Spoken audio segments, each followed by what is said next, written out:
ذہنوں میں ایک بات بیٹھی ہوئی ہے کہ نہیں طیب شاہ صاحب اگر اہل بیت کی بات کریں گے تو اس کو تو شیعہ ہونا چاہیے. آپ مجھے بتائیں کہ صدق کا معاملہ یہ بڑا ہے یا ہاتھ باندھ کر نماز پڑھنا یا ہاتھ کھول کے نماز پڑھنا یہ بڑی بات ہے؟ یہاں سارے سید ہیں، ان کو حدیث ثقلین سناؤ، ان کے اندر شعور آ جائے. لا الہ الا اللہ، خدا جانتا ہے، خدا گواہ ہے، اس نے یہ القرآن و سنت والی حدیث پیش کر دی. وجہ کیا ہے کہ قرآن اور اہل بیت کا تذکرہ کرے؟ قرآن میں نے اور بتا اہل بیت دیا کی بات بہت کرے. گڑبڑ چاہیے. اب یاسین قادری صاحب نے میری پوڈ کاسٹ میں بڑا اچھا جملہ کہا تھا، ان کے اگلے پچھلے بھی آ جائیں، قبروں سے اٹھ کے آ جائیں، یہ ثابت نہیں کر سکتے کہ سعد بن ابی وقاص رضی اللہ تعالیٰ عنہ وہ معاویہ بن ابی سفیان کے زمانے میں کسی علاقے پر گورنر رہے. سنی نوجوان مجھے سننے کے لیے آئے تھے، کہا حضرت ہم یہاں پہ شیعہ مجلس میں آئے ہیں، ہم زندگی بھر کبھی امام بارگاہ میں نہیں آئے، آج ہم آپ کو سننے کے لیے آئے. بسم اللہ الرحمن الرحیم، الحمد للہ رب العالمین والصلاة والسلام علی جد الحسن والحسین وعلی آلہ واصحابہ اجمعین، اما بعد. مفتی صاحب، سب سے پہلے تو اللہ رب العزت آپ کو اور آپ جیسے تمام محبان اہل بیت کو اپنے حفظ و امان میں رکھے. مفتی صاحب، ہم آپ کو دیکھتے ہیں سوشل میڈیا پہ کہ اکثر آپ لوگوں کو بٹھا کے ان سے پوچھتے ہیں، ان سے سوالات کرتے ہیں اور عجیب عجیب سوالات کرتے ہیں. آج ہمیں موقع ملا اور ہمارا وقت آیا کہ ہم آپ سے پوچھیں اور آپ سے بھی کچھ سوالات رکھیں.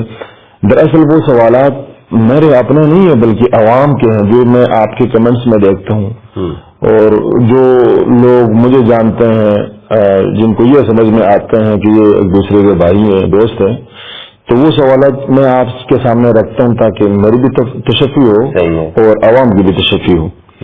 تو سب سے پہلی بات یہ ہے کہ جس طرح میں وفاق المدارس العربیہ پاکستان سے پڑھا ہوا ہوں، آپ کا علمی سفر کیا ہے؟ مختصر سے جواب دیں، انشاءاللہ پھر آگے بات کرتے ہیں. بسم اللہ والصلاة والسلام علی رسول اللہ وآلہ وعلا. بہت بہت شکریہ آپ کا علامہ سید طیب شاہ گیلانی صاحب، ترمذی صاحب. ماشاءاللہ، بہت خوشی کی بات ہے کہ ایک تو آج اس کانفرنس کے اندر ہم نے شرکت کی، آپ بھی اس میں تھے، اور وحدت امت کے حوالے سے جو کوششیں پاکستان میں ہو رہی ہیں اس میں ہم اپنا کردار ادا کریں.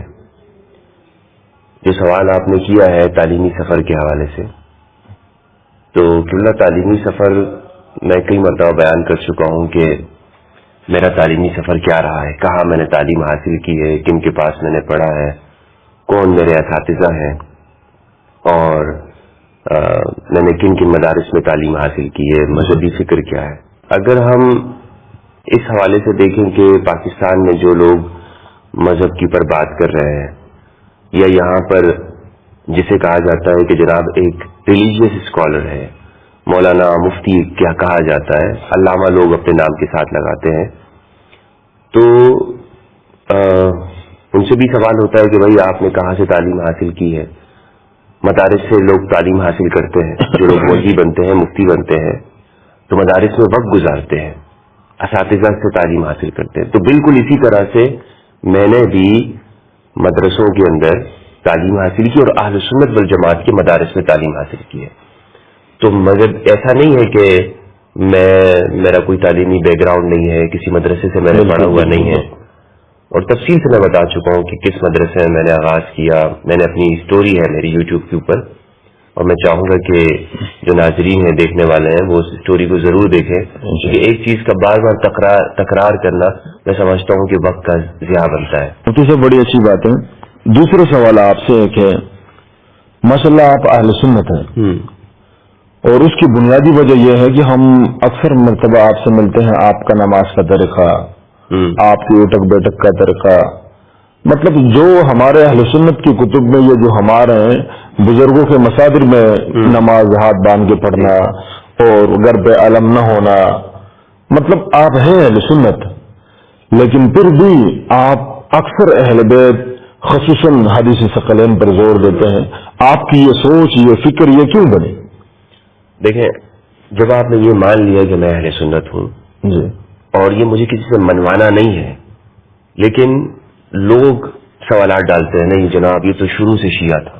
جی، مثلا جب میں یہ حدیث ثقلین کا بیان کرتا ہوں یا اہل البیت سے متعلق گفتگو کرتا ہوں، تو ان ویڈیوز کی کمنٹس میں یہ کوشش کی جاتی ہے کہ لوگوں کو پہلے ہی بتا دیا جائے کہ جناب یہ بندہ سنی نہیں ہے، تاکہ اس کی بات نہ سنی جائے۔ یہ ہمیشہ یہ کوشش رہی ہے کہ جن محدثین علماء اہل سنت کی بات میں کر رہا ہوں، انہوں نے جب اہل البیت کے حقوق کا بیان کیا اور بڑھ چڑھ کر اس میں حصہ لیا، جیسے نسائی ہیں، حاکم ہیں، تو لوگوں نے ان پر تشیع کا فتویٰ لگایا۔ امام شافعی رحمہ اللہ کی مثال واضح ہے، ابو حنیفہ رحمہ اللہ کی مثال، اس کے علاوہ بے شمار ہمارے کتب اہل سنت میں سے جو صحاحت ہے ان کے مصنفین پر بھی فتوے لگے ہیں بقیہ۔ تو میں عرض یہ کر رہا ہوں کہ یہ لوگ جو اس طرح سے کرتے ہیں نا، یہ کوشش شروع سے ہی کہہ دیتے ہیں، یہ اپنے فالوورز کو، اپنے معتقدین کو، جو مذہب کے نام پر انہوں نے اپنی جانبداری قائم کی ہوئی ہے کہ یہ لوگ اس کے اندر فٹ بیٹھے، ان کے ہاتھ سے بندہ نہ نکلے، انہیں ڈر یہ رہتا ہے، تو کیونکہ تحقیق کی بات تو یہ کرتے نہیں ہیں، اپنی اسی تقلیدی ذہنیت کے اندر انہوں نے اپنے فرقے کے لوگوں کو گھیر کے رکھا ہوا ہے، تو یہ چاہتے ہیں کہ پہلے سے ہی بتا دیں کہ بھئی یہ بات کرنے والا جو شخص ہے یہ سنی نہیں ہے، بالکل، اس لیے آپ کو اس کی باتوں سے سننے کی ضرورت ہی نہیں ہے، آپ کیوں سن رہے ہیں اس کی بات کو۔ حالانکہ آپ یہ دیکھیں کہ میں نے آج تک اپنی گفتگو میں، لیکچرز میں، جو سوشل میڈیا پر ہے یا میں کسی کانفرنس میں گیا ہوں، میں نے کوئی شیعہ کتاب کا حوالہ ہی پیش نہیں کیا۔ بالکل، اور میں نے یہ اصول بنا کے رکھا ہے کہ میں جب بھی گفتگو کروں گا تو میں اہل سنت والجماعت کے مصادر سے، صحیح مصادر سے گفتگو کروں گا، اس سے بڑی بات کی کتابوں سے نہیں باہر نکلوں گا۔ اس سے بڑی بات تو ہو نہیں سکتی، اس سے بڑی دلیل ہو نہیں سکتی اہل سنت ہونے کی، کہ میں نے خود دیکھتا ہوں آپ کو جس کتاب کا آپ حوالہ دیتے ہیں وہ اہل سنت کی ہوتی ہے، اور شیعہ کتب کے یا ان مصادر کے حوالے میں نے مشکل ہے میں نے سنا ہو آپ سے، تو جی بالکل، میں ان شیعہ یہ نہیں کہ میں شیعہ حضرات کے لیے بھی کہنا چاہتا ہوں کہ میں ان کی کتابوں کو صحیح نہیں سمجھتا، یہ بات نہیں ہے، صحیح ہے، لیکن جو میرا تعلیمی سفر ہے، میرا بیک گراؤنڈ ہے، جن میں ہم نے تعلیم حاصل کی ہے، جن مدارس سے، جن اساتذہ سے اہل سنت ہیں۔ آپ نے ہاتھ باندھ کے نماز پڑھنے کی بات کی، میں گھر میں بھی ہاتھ باندھ کے نماز پڑھتا ہوں، ماشاءاللہ، حنفی طریقے پہ پڑھتا ہوں، ماشاءاللہ، اور باہر بھی اگر کسی جگہ ہوتا ہوں تو مجھے کسی کو چھپانے کی ضرورت نہیں ہے کہ میں جناب نہیں، میں اہل البیت کی بات کر رہا ہوں تو اب مجھے شیعہ طریقے پر ہی نماز پڑھنی ہوگی۔ لیکن یہاں پر کچھ لوگ یہ ہیں، وہ یہ سمجھتے ہیں کہ اگر میں حدیث عقلین کا بیان کر رہا ہوں تو اب مجھے شیعہ طریقہ اپنانا چاہیے۔ یہ بھی غلط فہمی لوگوں کے دماغ میں ہے۔ جب آپ اہل البیت کے حقوق کا بیان کریں گے نا تو لوگ آپ سے فوراً یہی مطالبہ کریں گے آپ شیعہ کیوں نہیں ہو رہے؟ بالکل، یہ بھی ایک غلطی ہے، اور ادھر سے یہ کہا جاتا ہے کہ نہیں جناب یہ تو پہلے سے ہی شیعہ ہے، تو یہ فرقہ وارانہ ذہنیت ہے نا، مسلمانوں کو ڈیوائڈ کیا ہوا ہے۔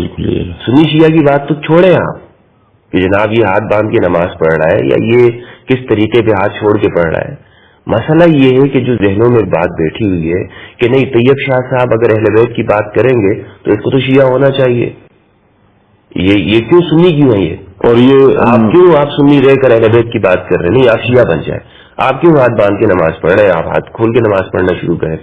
شیعہ طریقے پر ہونا اور اہل بیت کی طریقے پر ہونا دونوں الگ باتیں ہیں۔ اہل البیت علیہ السلام کی تعلیمات اگر ہمیں اہل سنت کی کتابوں میں نظر آتی ہے، میں نے اس کو ایکسپٹ کیا ہے۔ آپ مجھے بتائیں کہ فدق کا معاملہ یہ بڑا ہے یا ہاتھ باندھ کر نماز پڑھنا یا ہاتھ کھول کے نماز پڑھنا، یہ بڑی بات ہے؟ صدق کا معاملہ بہت بڑا ہے، وہ سیدہ کا حق ہے نا، بالکل، اس میں اگر میں یہ کہہ سکتا ہوں کہ میں سیدہ کے ساتھ، اور اہل سنت کو سیدہ کے ساتھ ہونا چاہیے، اگر میں رسول کا کلمہ پڑھنے والے وہ تو اس کی، اگر میں نے وہاں پر یہ بات کی ہے اور میں نے اپنے فرقے کا خوف نہیں رکھا اور اللہ کو گواہ بنایا اور وہاں پہ میں نے گفتگو کی، اہل البیت علیہ السلام کے ساتھ کھڑا ہوں، تو میں کیا آج سے شیعوں کو خوش کرنے کے لیے ہاتھ چھوڑ کر نماز نہیں پڑھ سکتا؟ پڑھ سکتے ہیں۔ ان کو خوش کرنا ہی اگر مقصد ہے، اگر یہی مقصد ہے کہ جناب آپ اہل بیت کی بات کر رہے ہیں تو ہاتھ چھوڑ کر نماز پڑھے شیعوں کی طریقے سے، تو یہ تو کیا جا سکتا ہے، کوئی بڑی بات نہیں ہے، اس میں تو کوئی خطرہ بھی نہیں ہے، لوگ کر رہے ہیں، نمازیں پڑھ رہے ہیں، ہاتھ چھوڑ کے نماز پڑھتے ہیں۔ تو مسئلہ جناب یہ نہیں ہے میرے نزدیک، میرا اصول یہ مجھے کہتا ہے کہ میں اہل البیت کی وہ روایات لوں گا کہ جو اہل البیت علیہ السلام سے ہماری اہل سنت کتابوں میں ہے۔ ماشاءاللہ، بھائی اگر فدق کا معاملہ بیوی کے ناراضگی کے حوالے سے ہے، سیدہ کے جو حقوق کی بات ہے وہ صحیح بخاری میں ہے تو میں اس کو بیان کر رہا ہوں، اگر وہ بخاری میں نہ ہوتا تو میرے پاس کیا دلیل کے بیان کرنے کی؟ آسان الفاظ میں کہ بھئی وہ یہ سارے تان و تشنیع آپ پہ نہیں امام بخاری پہ ہونا چاہیے کہ لکھا اس نے ہے جی تو اہل سنت کتابوں میں بالکل اگر اہل سنت والجماعت کی کتابوں میں یہ شیعہ کے طریقے پہ نماز پڑھنے والی بات ہو، مجھے آپ دکھائیں کہ بخاری مسلم میں صحاح کی کتابوں میں ہے، میں اسی طرح پڑھ لوں گا. تو اور یہ اس پہ میں نے اپنی تحقیق جاری رکھی ہے. انشاءاللہ جب مجھے صحیح مصادر سے اہل البیت کا جو طریقہ ہے وہ معلوم ہوگا تو انشاءاللہ میں اس طریقے پہ نماز پڑھوں گا. شیعہ طریقے پہ نماز کا میں نہیں کہہ رہا ہوں، اہل البیت کے طریقے پہ نماز پڑھنے کی بات ہو رہی ہے کہ میں کیا ہر مسلمان کو چاہیے کہ وہ اہل البیت کے طریقے پہ اقتداء کرے اور زندگی اسی طرح گزارے. میں آپ کو ایک مثال دیتا ہوں، پیروں پہ مسح کرنے والی بات. جب مجھے معلوم ہوئی کہ امام علی علیہ السلام کا قول ہے، میں پیروں پہ مسح بھی کرتا ہوں، دھوتا بھی ہوں. اسی طرح مجھے معلوم یہ ہوا صحیح اسناد کے ساتھ امام علی علیہ السلام ہے کہ جو سورت سے پہلے نماز میں بسم اللہ جہرن پڑھا کرتے تھے، بلند آواز سے پڑھا کرتے تھے. یعنی وہ جب ہم سورت الفاتحہ کا آغاز کرتے ہیں نماز میں تو آپ نے دیکھا ہوگا کہ حنفی اسکول آف تھاٹ میں بسم اللہ الرحمن الرحیم کو بلند آواز میں نہیں پڑھتے، دل میں پڑھ لیتے اور سورت کا آغاز کرتے. بالکل. یعنی سورت الفاتحہ ہو یا اس کے بعد سورت الاخلاص ہو یا سورت الفلق یا سورت الناس، تو وہ پھر بسم اللہ کو بلند آواز سے نہیں. امام شافعی کے ہاں خفا ہے اور ہمارے ہاں جہر، ہمارے ہاں خفا ہے. امام شافعی رحمۃ اللہ علیہ اس کی ایک وجہ ہے کہ وہ اس کو سورتوں کا حصہ سمجھتے ہیں. جی. تو لہٰذا جب آپ سورت کو بلند آواز سے پڑھیں گے تو ساتھ میں آپ کو بسم اللہ کو بلند آواز سے پڑھنا پڑے گا. تو اگر اب مجھے جب معلوم ہوا ہے کہ یہ امام علی علیہ السلام کا اور اہل البیت کا طریقہ یہ ہے کہ بلند آواز سے بسم اللہ کو پڑھا جائے، میں اپنی جو اکیلے تنہا نماز پڑھتا ہوں یا اگر کسی جماعت میں کراؤں تو میں بسم اللہ کو بلند آواز سے پڑھتا ہوں. ماشاءاللہ ماشاءاللہ. کیوں پڑھتا ہوں؟ اس لیے نہیں پڑھتا ہوں کہ جب مولا علی سے بات آ گئی تو باقی تو جناب ان کی طرف ہمیں جانے کی ضرورت ہی نہیں ہے. کھڑے ہو کر پانی پینے کی مثال دیتا ہوں آپ کو. جی. ہم یہ سمجھتے ہیں، ہمیں بتایا جاتا ہے کہ جناب کھڑے ہو کر پانی پینا بے ادبی ہے، یہ فلاں کا طریقہ ہے وغیرہ وغیرہ، اور جناب یہ اس میں وہ شیطان بھی ساتھ میں شامل ہو جائے گا آپ کے. تو جب مجھے یہ معلوم ہوا کہ امام علی علیہ السلام وہ کھڑے ہو کر بھی انہوں نے پانی پیا ہے تو میں کھڑے ہو کر پانی پیتا ہوں. مسجد کوفہ میں انہوں نے لوگوں کو بتایا، جناب دیکھیں آپ لوگ اعتراض کرتے ہیں کہ آپ پانی کھڑے ہو کر نہیں پی سکتے. امام علی نے کھڑے ہو کر پانی پیا اور دکھایا کہ جناب دیکھیں آپ لوگ کیوں اعتراض کرتے ہیں، میں نے رسول اللہ کو کھڑے ہو کر پانی پیتے ہوئے دیکھا ہے. امام علی نے تو امام علی نے جو وضو کا بچا ہوا پانی کا کھڑے ہو کر پانی پی لیا. تو یہ ہے کہ اہل البیت کو ہم نے اپنے ہمیشہ یہ رکھنا ہے کہ اہل البیت کا موقف کیا ہے. ماشاءاللہ اچھا عقیدہ اور مجھے یہی عقیدہ جو ہے یہ عقیدہ کا نام تو آپ نے سنا ہوگا، تین اس کے تھے یعنی سماعی، انہوں نے کتابیں لکھی ہیں ثم اهتدیت اور اہل ذکر کے اوپر لکھی ہے، فاسألوا اہل ذکر. اسی طرح یوم الرضیہ کے حوالے سے ان کی گفتگو ہے. تو انہوں نے بھی اپنی کتاب میں یہ لکھا ہے کہ جب وہ اختلافی مسائل پہ گفتگو کریں گے تو وہ اول تو ایسی روایت کو ڈھونڈیں گے کہ جو سنی شیعہ دونوں میں مشترک ہو. لیکن اصول انہوں نے یہ بنایا تھا کہ میں سنی کتابوں سے تحقیق کروں گا، شیعہ کتابوں سے نہیں رکھوں گا. مقصد یہ نہیں تھا کہ جناب شیعہ کتابیں غلط ہیں، مقصد یہ کہ جو عام اہل سنت ہے ان کے سامنے اہل البیت کو اگر آپ نے بات پہنچانی ہے تو آپ ان کی کتابوں سے دلیل دیں گے. یہ تو نہیں ہو سکتا کہ جناب آپ ان کو شیعہ کتابوں کے حوالے پیش کریں، وہ تو کہیں گے کہ جناب ہم شیعہ کتابوں کو مانتے نہیں ہیں. اور وہ مولوی جو مجھے جواب دیتے ہوئے شیعہ کتابوں کا حوالہ پیش کرتے ہیں، بھائی مجھے آپ کا جواب نہیں بنتا ہے کہ آپ کہیں کہ جناب دیکھیں شیعہ کتابوں میں کیا لکھا ہوا ہے. اہل سنت کتابوں سے مجھے جواب دیں کہ اہل سنت والجماعت کی کتابوں میں جو اہل البیت کا حق بیان ہوا ہے، مثال کے طور پر سیدہ زہرا علیہ السلام کی ناراضگی کا ہے، فدق کا معاملہ ہے، تو سیدہ کا کیا حق ہے، سیدہ کا کیا مطالبہ تھا اور انہوں نے کیا دلائل پیش کیے تھے، یہ اہل سنت کتابوں سے ہمیں پیش کرنے چاہیے. بالکل بڑی زبردست بات کی آپ نے مفتی صاحب. ایک اور سوال اب آپ نے بیٹھ سکتے ہیں بالکل ایسی نشست کے ساتھ. میں چاہتا ہوں ہم گفتگو کریں کہ جو مفتی صاحب بالکل آپ آرام تسلی کے ساتھ بیٹھے. ایک اور سوال ہے کہ یہ جیسے ماشاءاللہ رات کو بڑا زبردست پروگرام ہوا میلاد النبی اور امام حسین کے نام سے، ماشاءاللہ آپ نے یجمعنا تحت رایۃ الحسین، یہ رات کے پروگرام کا عنوان یہ تھا۔ مؤسسۃ الامام الحسین للحوار و بناء السلام، امام حسین فاؤنڈیشن فار پیس بلڈنگ کے جو یہ آرگنائزیشن ہے اس کے ماتحت یہ پروگرام۔ جی بڑا زبردست پروگرام رہا، آپ کو سب نے غور سے سنا، میں نے بھی غور سے سنا۔ آپ اپنے جہاں بھی آپ خطاب کرتے ہیں، اسپیچ کرتے ہیں، ان میں سے ایک بات ملحوظ نظر رکھتے ہیں کہ اندرونی اور بیرونی ملک کے جو فسادات اور اتحاد کی بنیاد ہے وہ حدیث ثقلین ہے۔ اور اس کے ساتھ ساتھ ایک اور بات دیکھیں نا، بخدا میں گما ہوں اپنے علاقے میں بھی، جہاں میں رہتا ہوں وہاں پر اکثر ناصریت ہے، میں جانتا ہوں اور میں لوگوں کو بتاتا بھی ہوں۔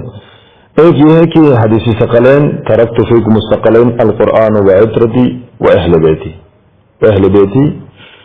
دوسرا حدیث اسی انداز سے ہے کہ ترکت فیکم الثقلین القرآن و سنتی۔ اب یہ بتائیں، آپ سے میں نے بہت پہلے سنا تھا، بہت پہلے میں نے سنا تھا کہ یہ حدیث مبارکہ یہ صحیح ستہ کے اندر نہیں ہے۔ کون سی روایت؟ کہ میں تم میں دو چیزیں چھوڑ کے جا رہا ہوں، ایک میری سنت اور ایک میری قرآن اور سنت۔ لیکن آپ نے یہ بھی خود فرمایا تھا کہ یہ حدیث مبارکہ اس انداز سے کہ قرآن اور سنت کو چھوڑ کے جا رہا ہوں، یہ صحیح ستہ کے اندر نہیں ہے، اور ہماری تو بنیاد قرآن کے بعد صحیح ستہ ہے۔ اور دوسری بات یہ ہے کہ آپ جو ہر جگہ پر اتحاد کے لیے اور اتحاد بین المسلمین کی بات کرتے ہیں اور ایک ہی پیش کرتے ہیں کہ حدیث ثقلین پر عمل کیا جائے، اور حقیقت بھی یہ ہے کہ حدیث ثقلین کے الفاظ اگر ہم نے پہلے ترجمے سے آپ سے سنے ہیں یا خود دیکھے ہیں، لیکن اس انداز سے تشریح جو آپ کر رہے ہیں، آخر یہ بتائیں کہ یہ حقیقت میں بھی یہ حدیث ثقلین جب ہم اس کو اپنی زندگی میں لائیں گے، کیا پوری امت کی راہ نجات کی یہی بنیادی مرکز بن سکتی ہے؟ دیکھیں، امت کے جو مسائل ہیں وہ کیا ہیں؟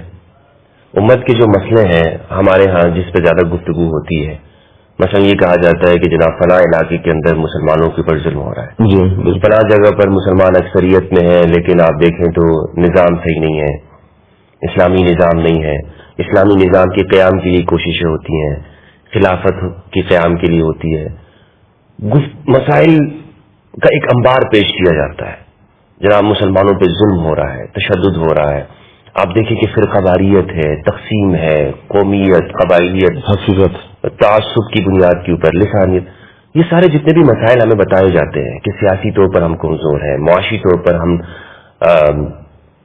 اضمحلال، ہم کمزوری کا شکار ہیں، کیا وجوہات ہیں اس کی؟ اور پھر اس کی سولوشن کی طرف آیا جاتا ہے اور بتایا جاتا ہے کہ آج مسلمان ایک ہو جائے، اکٹھے ہو جائے، ہم سارے مل بیٹھیں۔ کیسے مل بیٹھیں گے ہم؟ کیسے ہم وحدت کی طرف آئیں گے؟ کیا مطلب صرف یہ تو ہماری خواہش تو ہو سکتی ہے کہ ہم لوگوں کو کہیں کہ جناب مسلمان متحد ہو جائے؟ رسول کی سند موجود ہے آپ کے پاس، رسول کی سپورٹ ہے آپ کی بات کو؟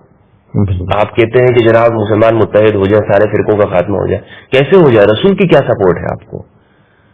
میں آپ کو ایک بات بتاتا ہوں، یہ حدیث ثقلین کیوں ضروری ہے۔ حدیث ثقلین یہ رسول اللہ کی وصیت ہے، پھر میں بعد میں آؤں گا کتاب اللہ و سنتی کی جانب۔ حدیث ثقلین یہ رسول اللہ کی وہ وصیت ہے جو رسول اللہ نے اپنے آخری اوقات میں یہ ارشاد فرمائی ہے۔ صحیح مسلم کی 6225 کے الفاظ ہیں، قریب ہے کہ رب کی جانب سے ایک بلاوا میرے پاس آ جائے جو ملک الموت ہے، فرشتہ ہے، اور میں اس کی بات پہ لبیک کہہ دوں، یعنی میں تمہیں چھوڑ کے چلا جاؤں۔ اس سے معلوم ہوتا ہے کہ رسول کے آخری الفاظ اور آخری ایام چل رہے ہیں، مطلب یہ وصیت رسول ہے۔ وصیت ایک آدمی کر کے جاتا ہے اس دنیا سے، اور اس کے بعد، اور وہ آدمی بھی نہیں ہے، سرور کائنات، ایک آدمی، میں مثال دیتا ہوں، ایک آدمی اگر وصیت کرتا ہے گھر میں، اس کا انتقال ہو جاتا ہے، اس کے بعد اس کے بچوں کے اندر مال کی بنیاد پہ جھگڑے ہوتے ہیں، تنازع کھڑا ہوتا ہے اور تقسیم نہیں ہو رہی ہوتی، بھائی بہن آپس میں لڑ رہے ہوتے ہیں، دوریاں ہوتی ہیں، سوسائٹی کا ماحول خراب ہوتا ہے یا نہیں ہوتا؟ ضرور ہو جاتا ہے، گھر کا ماحول خراب ہو جاتا ہے۔ یہی بات ہے، حدیث ثقلین پر عمل نہیں ہو رہا، وصیت پر جب عمل نہیں ہوگا تو وہ سارے مسائل ہوں گے، مال کا مسئلہ بھی ہوگا، معیشت کا، سیاسی طور پر امن بھی نظر نہیں آئے گا، کیونکہ آپ جتنے بھی حل پیش کر رہے ہیں اسے رسول کی سند نہیں ہے، اس کو رسول کی سپورٹ اسے حاصل نہیں ہے، یہ آپ کی اپنی خواہشات ہیں۔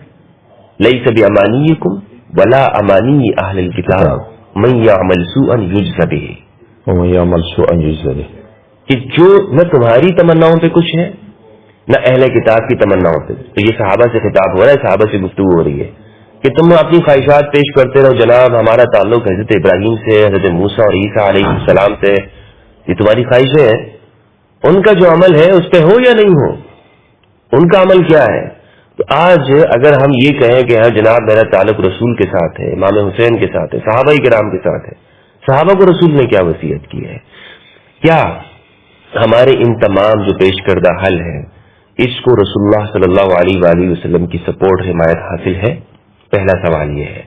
دوسری بات جو میں نے وصیت کی ہے، میں آپ کو حقیقت بتاتا ہوں، اگر ہم اپنی گفتگو میں، اپنے حوار، محاضرات، اپنی باتوں میں، لیکچرز میں، مواعظ کے اندر رسول اللہ کی وصیت کا خیال نہیں کریں گے تو میں سمجھتا ہوں کہ رسول ہم سے ناراض ہوں گے. ناراض کیا؟ ہم نے تو صرف نام کا اسلام قبول کیا ہے. تو یہ آج تک جو مار پڑ رہی ہے نا مسلمانوں کو دنیا بھر میں جتنے بھی ہیں، یقین جانے کہ مجھے لگتا یہ ہے کہ یہ رسول کی وصیت پہ عمل نہ کرنا ہے، یہ ہمیں مار پڑتی رہے گی، یہ رکنے والا سلسلہ نہیں ہے، یہ چلتا رہے گا ایسے اگر ہم نے رسول کی جانب نہیں آئے.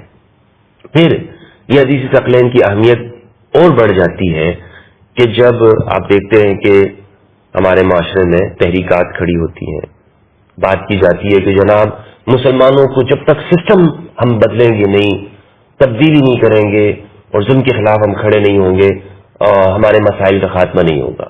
جناب آپ جو بھی لیڈرشپ لے کے آتے ہیں اس لیڈرشپ کی حالت کیا ہوتی ہے؟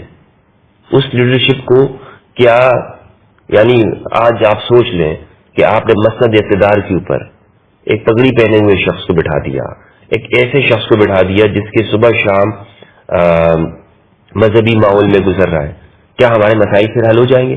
کیا یہ تجربات ہم کرتے نہیں رہے ہیں؟ کیا یہ تجربات سیاسی طور پر، یہ تجربات مذہبی طور پر پاکستان میں اور پاکستان سے باہر بھی دنیا بھر میں ہم نے کیے؟ کتنی تحریکات اٹھی ہیں مسلمانوں کے اندر، بے شمار. بہت وہ تشدد کا شکار ہوئے یا نہیں ہوئی؟ سب ہوئے. بالآخر ان کے نوجوان ایسی آرگنائزیشن کا حصہ بنے ہیں کہ جنہوں نے تشدد کی تحریکات میں حصہ لیا اور انہوں نے اپنی زندگی کو برباد کر دیا. کیوں؟ اس لیے کہ لیڈرشپ جو ہے انہیں کسی اور جانب لے جاتی ہے. تو میں تو لیڈرشپ کی بات ہی نہیں کر رہا ہوں، نہ کوئی سیاست کی بات ہے، نہ کسی تحریک کی بات ہے، نہ کوئی موومنٹ ہے، نہ کوئی جتھا ہے، کچھ نہیں. بنیاد کی بات کر رہا ہوں کہ عام شخص دیکھیں، آپ اس کے لیے آپ کو کوئی سیاسی جماعت بنانے کی ضرورت نہیں ہے. آپ حدیث ثقلین کا پرچار کریں، حدیث ثقلین کا پرچار کریں. جب عام شخص کو یہ معلوم ہو جائے گا، وہ اہل بیت کے ساتھ جڑ جائے گا، تو اس امت کے جو مسائل ہیں وہ آلریڈی ختم ہو جائیں گے. آپ وہ بات نہیں کر رہے ہیں، وہ علاج پیش نہیں کر رہے ہیں کہ جس علاج کی ضرورت ہے. آپ تو اوپر سے ہمارے ہاں لیپا ٹوپی کی جاتی ہے نا، گھر بنا کر وہ کہتے ہیں جناب اس کو کلر کر دو، یہ کر دو، فلاں کر دو، لیکن اس کی بنیادی مضبوط نہیں ڈالی گئی ہے، اس کی بنیادی کمزور کھڑی کی ہوتی ہے. پھر نوجوان کا حشر کیا ہوتا ہے، پھر لوگ کس جانب چلے جاتے ہیں، امت کی حالت کیا ہوتی ہے، یہ سب آپ کے سامنے ہے. تو میں حدیث ثقلین کا بیان ہر جگہ پہ کروں گا. آپ شاید دنیا لوگ یہ سمجھے کہ جناب اس ہمدرد کو کوئی اور آتا ہے نہیں آتا، مجھے ڈزنٹ میٹر، مجھے یہ کوئی مسئلہ میرے نزدیک کچھ نہیں ہے. میں سمجھتا ہوں جب جس کو یہ آیا تو اس کو ساری کائنات آ گئی. یہ وہ وصیت رسول ہے کہ جو لوگوں کو معلوم نہیں ہوتی ہے. تو یہ میری ریسرچ ہے، یہ میں نے تحقیق کی ہے. ہم کہتے ہیں جناب سنی شیعہ تفریقہ نہیں ہونا چاہیے، بہت اچھی بات ہے، نہیں ہونا چاہیے، لیکن کیسے مسائل کیا ہے، ان مسائل کو ایڈریس کریں اور ان کا حل پیش کریں، پھر آپ دیکھیں گے کہ ہماری امت کہاں جاتی ہے. اچھا، دوسری بات میں نے آپ سے مختصر جواب دیں کہ میں نے آپ سے سنا تھا، پھر میں نے آپ سے پوچھا بھی اور آپ نے یہ بھی بتایا کہ صاحب یہ نہیں ہے صحاح ستہ کے اندر القرآن و سنت ہے.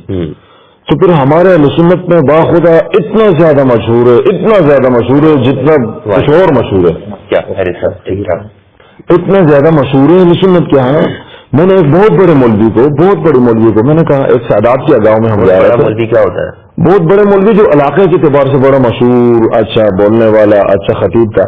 میں نے ان سے عرض کیا کہ جس گاؤں میں ہم جا رہے ہیں الیکشن کا دور تھا، یہاں سارے سید ہیں، ان کو حدیث ثقلین سناؤ، ان کے اندر شعور آ جائے.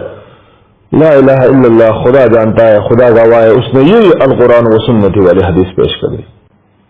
اب حدیث ثقلین میں نے بولا، کیا سمجھتے ہیں کہ اس کی کیا وجہ ہے؟ میں کیا سمجھتا ہوں کہ بس چلے میں اس کا جواب دیتا ہوں.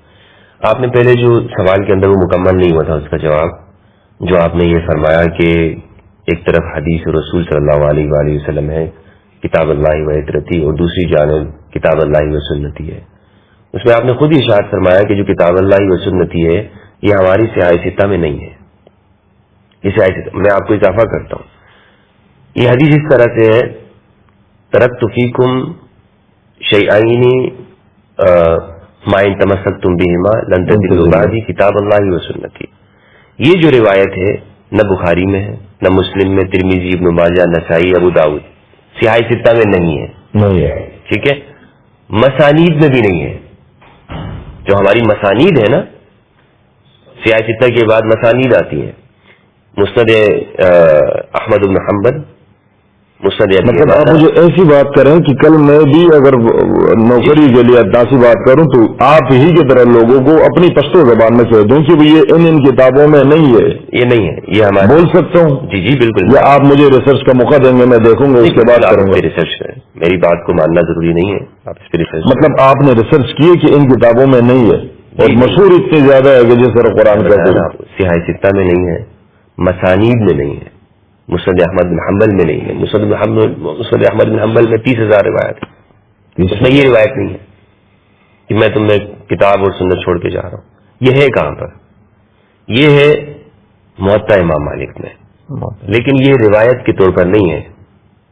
یہ ہے کہ امام مالک یہ کہتے ہیں رحمہ اللہ کہ مجھے یہ بات پہنچی ہے مجھے کہ حضور نے فرمایا میں تمہیں کتاب و سنت کو چھوڑ کے جا رہا ہوں. ٹھیک ہے، اس کی سند بھی نہیں ہے. مالک رحمہ اللہ نے موطا میں اس کی سند ذکر نہیں کی. انہوں نے کہا کہ بلغنی، مجھے یہ خبر پہنچی ہے، یعنی حدیث بغیر سند کے انہوں نے ذکر کی، اور بغیر سند کی حدیث مسلم کے اندر اگر اسناد نہ ہوتی تو دین چلا جائے گا. یعنی ضروری ہے کہ آپ دین کو بیان کرتے ہوئے سند کو دیکھیں گے.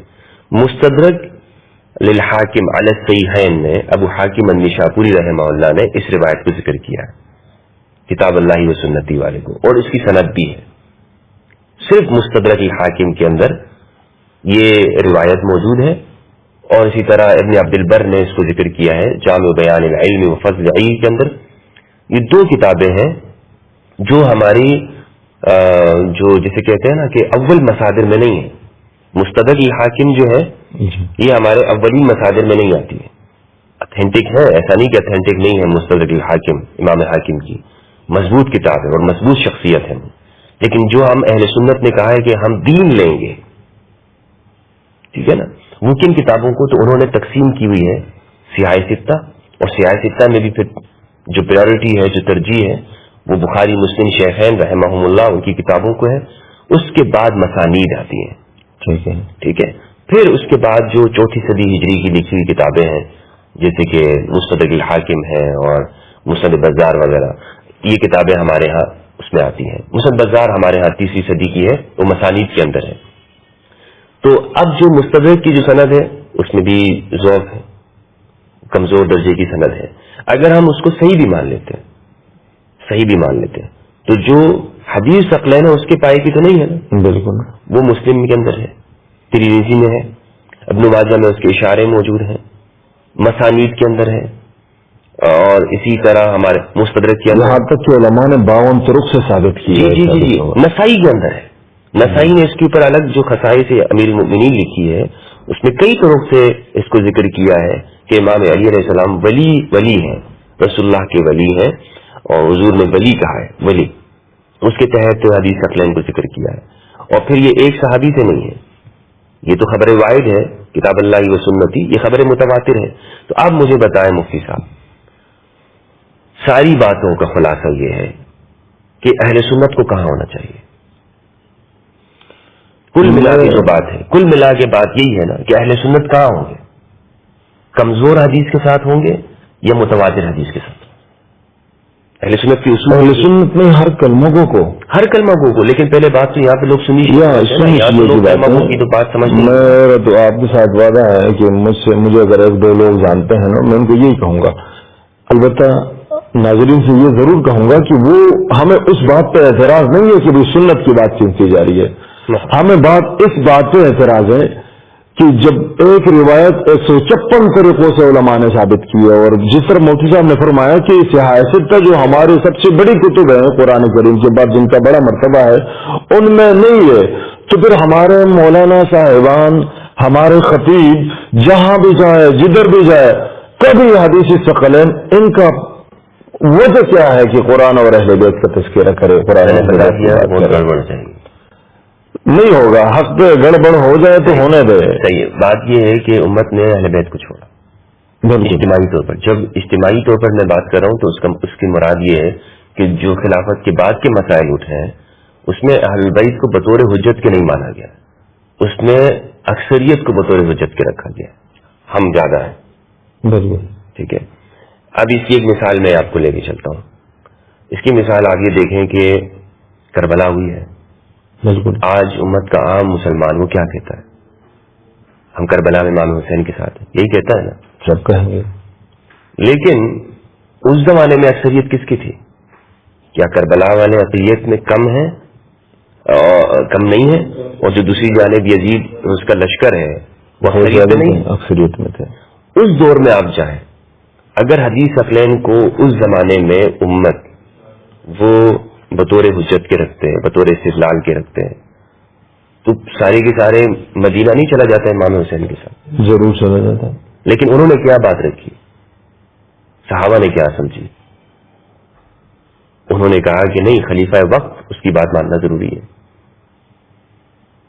عبداللہ ابن عمر رضی اللہ عنہ، بخاری کی روایت ہے، اگر ان کے نزدیک اہل البیت بطور حدیث ثقلین بطور ایک حجت کے ہوتے تو ضرور وہ سارا کا سارا مدینہ جتنے بھی لوگ تھے منع نہ کرتے، مشورہ نہ دیتے، ساتھ چلے جاتے۔ وہ میں حضور کا بیٹھا جب میدان میں کھڑا ہو اور حضور کے بعد حضور کا مزید آگے کھولنا نہیں چاہ رہا ہوں، انشاءاللہ کسی موقع کے اوپر میں مزید وہ بیان کروں گا۔ میں آج یہ چاہ رہا ہوں کہ ہم حدیث ثقلین کو اس طور پر سمجھیں کہ یہ ہماری جو گفتگو ہے اس کا محور یہ حدیث ہو، اور آپ یہ دیکھیں گے کہ اس سے پھر جو ریزلٹ جو نکلیں گے انشاءاللہ وہ ریزلٹ امت کے اجتماعی مفاد کے لیے بہت بہتر ہوں گے۔ مفتی صاحب ایک دوسرا سوال ہے جو میری اپنی ذات سے بھی ہے اور جو مجھ سے لوگ کرتے ہیں، میں ادنا سے نہ ہو کر میں الفاظ ہے نہ بولنا آتا ہے، اکثر مجھے اور آپ کے کمنٹس میں تو میں دیکھتا ہوں اور مجھے بھی یہ لوگ یہ کہتے ہیں کہ مفتی صاحب آپ تو اہل بیت کا دفاع کرتے ہیں، لیکن اہل بیت کا دفاع میں زیادہ سے زیادہ تشیع کا دفاع کرتا ہے، اہل بیت کا دفاع چھوڑ کے، یعنی اہل بیت کے دفاع سے آپ زیادہ تشیع کا اہل تشیع کا دفاع کرتے ہیں، تو اس کی کیا وجہ ہو سکتی ہے؟ مجھے ایک بات یہ سمجھ میں آتی ہے کہ تشیع نے اہل بیت اور علی اور امام حسن پنجتن پاک کا اتنا تذکرہ کیا ہے، باخدا اگر ہم ایک بھی علی کا نام لیں گے سب کہیں گے شیعہ، یعنی یہ ہستیاں ہم سے وہ لے کر چلے گئے۔ اب الحمدللہ میں اور آپ ہم دونوں ہم یہی چاہتے ہیں، اور ہمارے جیسے بے شمار اہل سنت کہ نہیں اہل بیت ہمارے ہیں اور ہر کلمہ گو کے ہیں، لیکن قبضہ اب آپ یہ اندازہ لگائیں، آپ نے کہا نا کہ میں اہل بیت کی زیادہ نظر آتا ہے کہ میں اہل تشیع شیعہ کا دفاع زیادہ کر رہا ہوں۔ یہ جو میں نے ابھی گفتگو کی ہے یہ شیعہ کا دفاع یا سنیت کا دفاع ہے؟ یہ سنیت کا دفاع ہے۔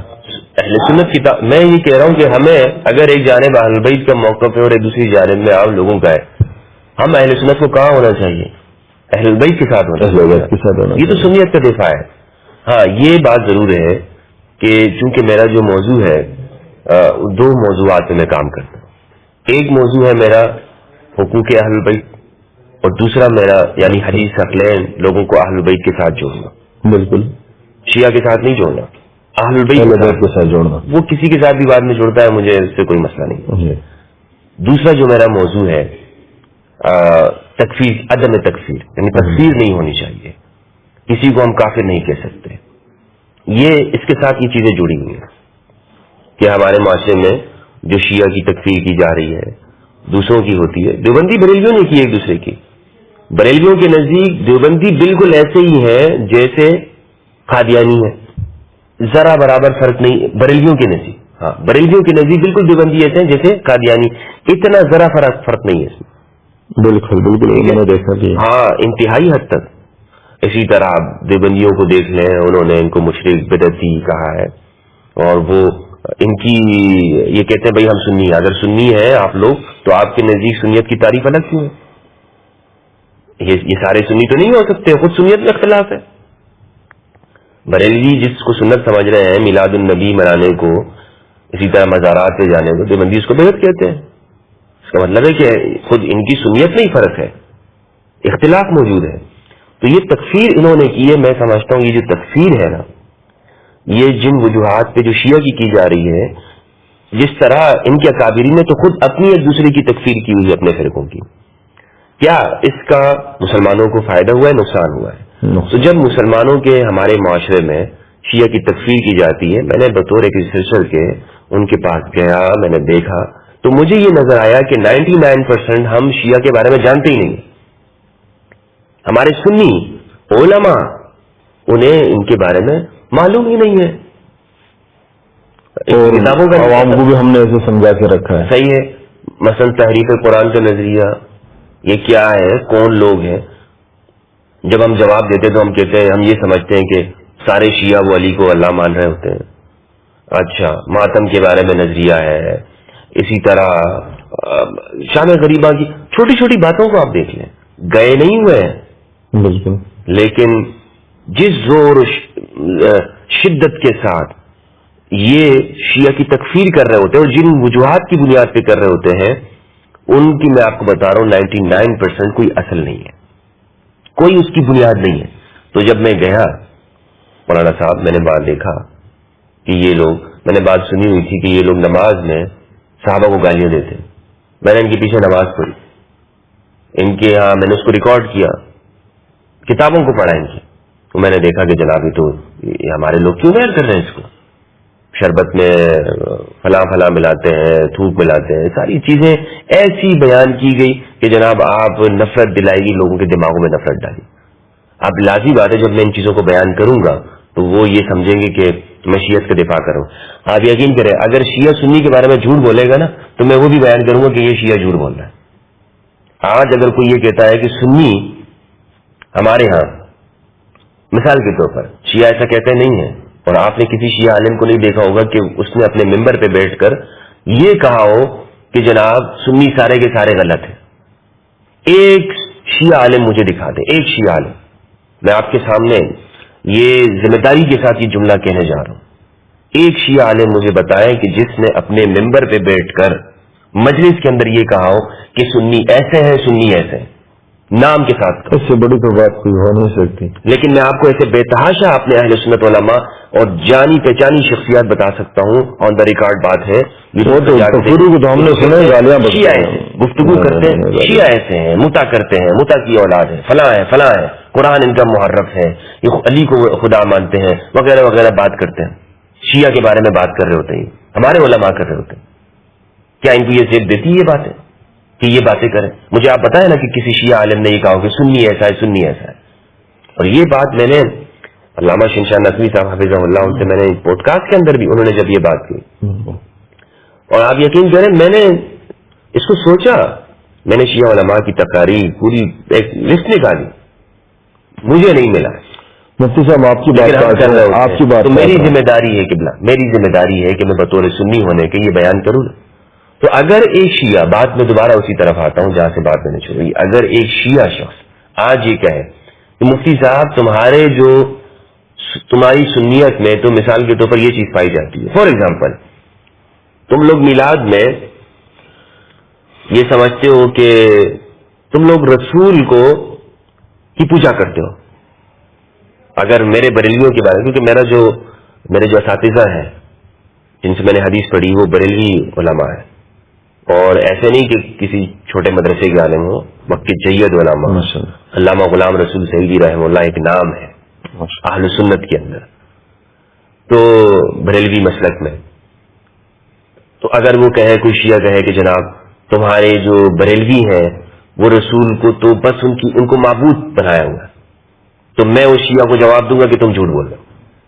اگرچہ وہ یہ بات نہیں کرتے، اگر کریں کبھی، اگر کریں کوئی بھی کرے کہ بریلوی لوگ یہ تو رسول کی پوجا کرتے ہیں، صحیح ایسا نہیں ہے، ہاں غلو ایک درجے میں آتا ہے. ایک حق برس کو یہی ہونا چاہیے کہ جس میں بھی کمی ہو ان کو سمجھایا جائے. ایسا نظر نہیں آتا کہ بھائی شیعہ سنیوں کے بارے میں بول رہے ہوں، کچھ جھوٹ انہوں نے بنا کے رکھے ہوں، کوئی لسٹ مجھے آپ دے دیں کہ اگر وہ شیعہ سنیوں کے بارے میں بولتے ہیں تو میں کل ہی اس پہ ویڈیو بنا کر کہہ دوں گا کہ شیعہ کے یہ سنیوں کے بارے میں جھوٹ بولے گئے.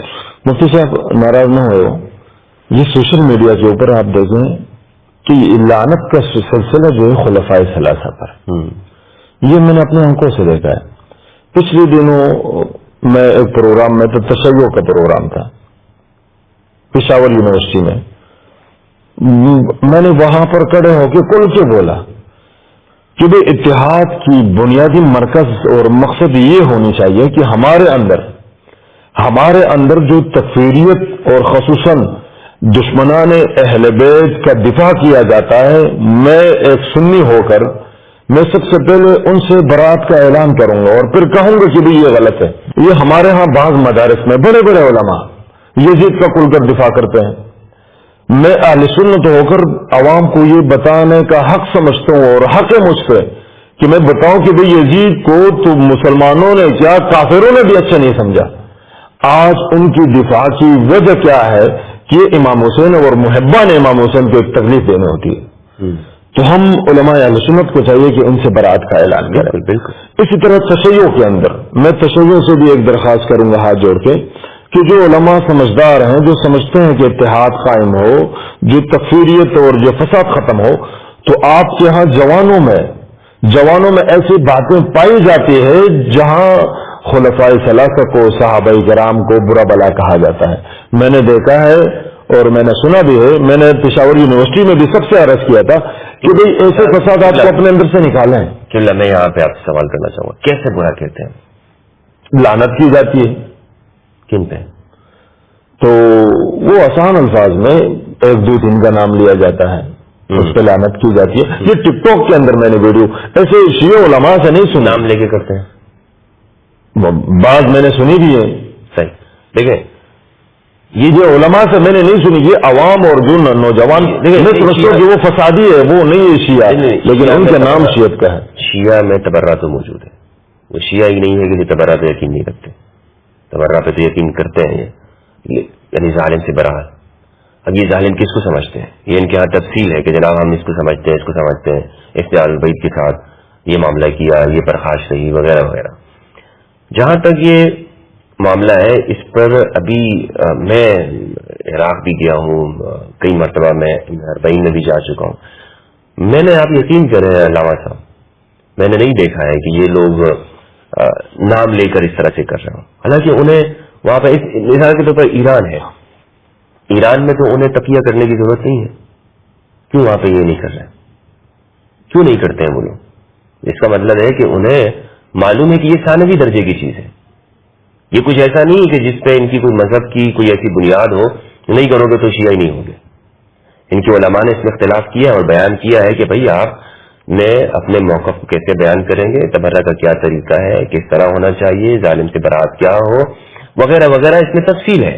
ان کی جو سنجیدہ علماء ہیں ان کی گفتگو آپ دیکھ لیں کہ وہ بھی جب اس کو بیان کرتے ہیں تو وہ ایک بڑے احسن انداز میں کرتے ہیں. اچھا یہ تو ہم سب کو معلوم ہے. اگر میں کہوں گا نہیں یہ بات شیعہ میں نہیں ہے تو یہ سب کہیں گے کہ نہیں میں کیسی بات کر رہا ہوں کہ یہ خلفائے ثلاثہ کو نہیں مانتے. امہات المومنین میں سے نہ ماننا الگ بات ہے. دیکھیں انسان کیوں وہ بات ہم کریں کہ جس کی بنیاد میں جی نہیں مانتے، ٹھیک ہے، حقیقت بات یہ کہ نہیں مانتے. امہات المومنین میں سے ام المؤمنین حضرت عائشہ رضی اللہ عنہ، حضرت ام المؤمنین حضرت حفصہ رضی اللہ عنہ، ان دونوں کے بارے میں جو ان کا موقف ہے وہ یہ کہ ان سے اختلاف رکھتے ہیں ان کی بات چیزوں کی پر، لیکن جو ان کے مراجع کا فتویٰ ہے وہ یہ کہ آپ نے احترام کرنا ہے. اچھا یہ جو اختلاف کرتے ہیں نا، ایسا نہیں ہے کہ اس کی کوئی بنیاد نہیں ہے. مثال کے طور پر امہات المومنین کے بارے میں جیسے حضرت عائشہ رضی اللہ عنہا کا جمل میں امام علی کے خلاف آنا، بخاری کی روایت ہے. بخاری کی روایت ہے کہ حضرت عائشہ رضی اللہ تعالی عنہا کے بارے میں امام علی علیہ السلام نے یہ مشورہ دیا، یا رسول اللہ جب وہ واقع افک ہوا، الزام لگایا گیا کہ عائشہ کی طرف تہمت لگائی گئی، تو امام علی سے جب حضور نے پوچھا کہ بتائیں آپ کیا سمجھتے ہیں عائشہ کے بارے میں، امام علی نے کہا کہ یا رسول اللہ آپ چاہے تو ان کو طلاق دے دیں، عورتیں اور بھی بہت ہیں. امام علی کا یہ جملہ ہے، صحیح بخاری کے اندر موجود ہے. تو اسی طرح آپ یہ دیکھیں کہ جو حضرت عائشہ کا جو موقف رہا ہے وہ کیا رہا ہے امام علی کے حوالے سے. تو یہ اس طرح کی کچھ اہل سنت کتابوں کے اندر بھی روایات موجود ہیں، تفاسیر کے اندر بھی بات آتی ہے، جس پہ ہم یہ کہہ سکتے ہیں کہ جناب سنی شیعہ کا جو اختلاف ہے وہ ایک چل رہا ہے، تسلسل موجود ہے، اور اس کی ایک بنیاد ہے، روایات ہیں، ٹھوس روایات ہیں، آپ ان کو ضعیف اور کمزور بھی نہیں کہہ سکتے. یعنی ام المومنین کے بارے میں رسول اللہ کی یہ فرمانا ایتکن تمح علیہا کلاب الحوأب، میری بیویوں میں سے کون وہ بیوی ہے کہ جس پر حوأب مقام کے کتے بھونکیں گے. تو ام المومنین کہتی ہے جب جمل کی طرف جا رہی تھی کہ حوأب ایک مقام آیا، وہاں پہ کتے بھونکنے لگے، تو کہا کہ کون سا جگہ ہے، تو کہا کہ حوأب ہے. کہا کہ واپس نہیں چلو مجھے. ساری زندگی کیوں ہوتی رہی؟ ساری زندگی ہوتی رہی، انہیں ندامت تھی. ذہبی نے سیر اعلام النبلاء میں لکھا ہے کہ وندمت ندامت کلیۃ بمسیرها الى الجمل، کہ مکمل طور پر وہ ندامت میں رہتی تھی کہ وہ کیوں جمل میں گئی ہے، حضرت عائشہ رضی اللہ عنہا. اس سے بڑی بات ہو نہیں سکتی کہ جب ان کو ورغلایا گیا تھا یہ نکلی، وہ بات کی بات ہے. لیکن احترام کے ساتھ ساتھ جب ان کو ندامت ہوئی تو پھر ہمیں احترام تو رکھنا چاہیے. دیکھیں بالکل احترام رکھنا، کیوں نہیں احترام رکھنا چاہیے؟ احترام کے فتح ہم تو الحمدللہ رکھتے ہیں، لیکن یہ تشیع میں یا جو بھی ہے، میرے خیال میں بات سنیں، میں نہیں مانتا کہ وہ تشیع ہوں گے. میں بھی آپ کی طرح، آپ تو مزارات پہ بھی گئے، زیارات پہ بھی گئے، میں یہاں بھی اکثر تشیع کے ساتھ دوٹک ہوتی ہے. میں ایک چیز نوٹ کرتا ہوں، الحمدللہ میرے سامنے کبھی بھی کسی بھی صحابی کے سامنے برا بلا نہیں کہا، ایک چھوٹے سے لفظ بھی نہیں کہا. میں نوٹ کرتا ہوں ان کے ساتھ دعا سلام بھی فری ہے، لیکن میں نے نہیں سنا خود ان سے. لیکن سوشل میڈیا کی بات کرتا ہوں کہ جہاں پر ٹک ٹاک پہ، اور میں اس کی بنیادی وجہ میں بھی یہ سمجھتا ہوں کہ بھئی دوسری طرف سے جب دشمنان اہل بیت کو اور خصوصاً مولا علی علیہ السلام یا ان کے ساتھ ظلم کرنے، امام حسین علیہ السلام کے ساتھ ظلم کرنے والوں کے ساتھ جب بھی یہ ان کا دفاع کریں گے تو پھر تشیع میں ایسے ہیں کہ وہ لازمی بات ہے، پھر وہ نہیں چھوڑیں گے. دیکھیں جب آپ کسی کو گالی دیں گے، جب آپ یہ کہیں گے کہ تم متا کی پیداوار ہو، علماء ہوگا، تو وہ کہیں گے یار تم ہمارے علماء کو گالی دے رہے ہو، چلو میں تمہیں گالی دیتا ہوں. تو آپ کو تو تکلیف پہنچائے گا نا. جب آپ کے باب اوداد کا نام اس کو یاد نہیں کیا تو تکلیف ہمیں جہاں سے ہوگی وہی کرے گا، وہی کام کرے گا. اب یہ تو ہر فرقے مسلک کے اندر اس طرح کے لوگ موجود ہوتے ہیں، اس پر آپ بنیاد نہیں رکھ سکتے کہ شیعیت ایسی ہے، یہ سمجھنا یہ نہیں رکھ سکتے. سنی میں بہت سارے کام ایسے ہوتے ہیں، بالکل. مثلا یہ جو جہاد کے نام پر ہمارے بچوں کو مروایا گیا اور تکفیریت پھیلائی گئی، کیا ہم یہ کہہ سکتے ہیں کہ سنیت ہی دہشت گردی ہے؟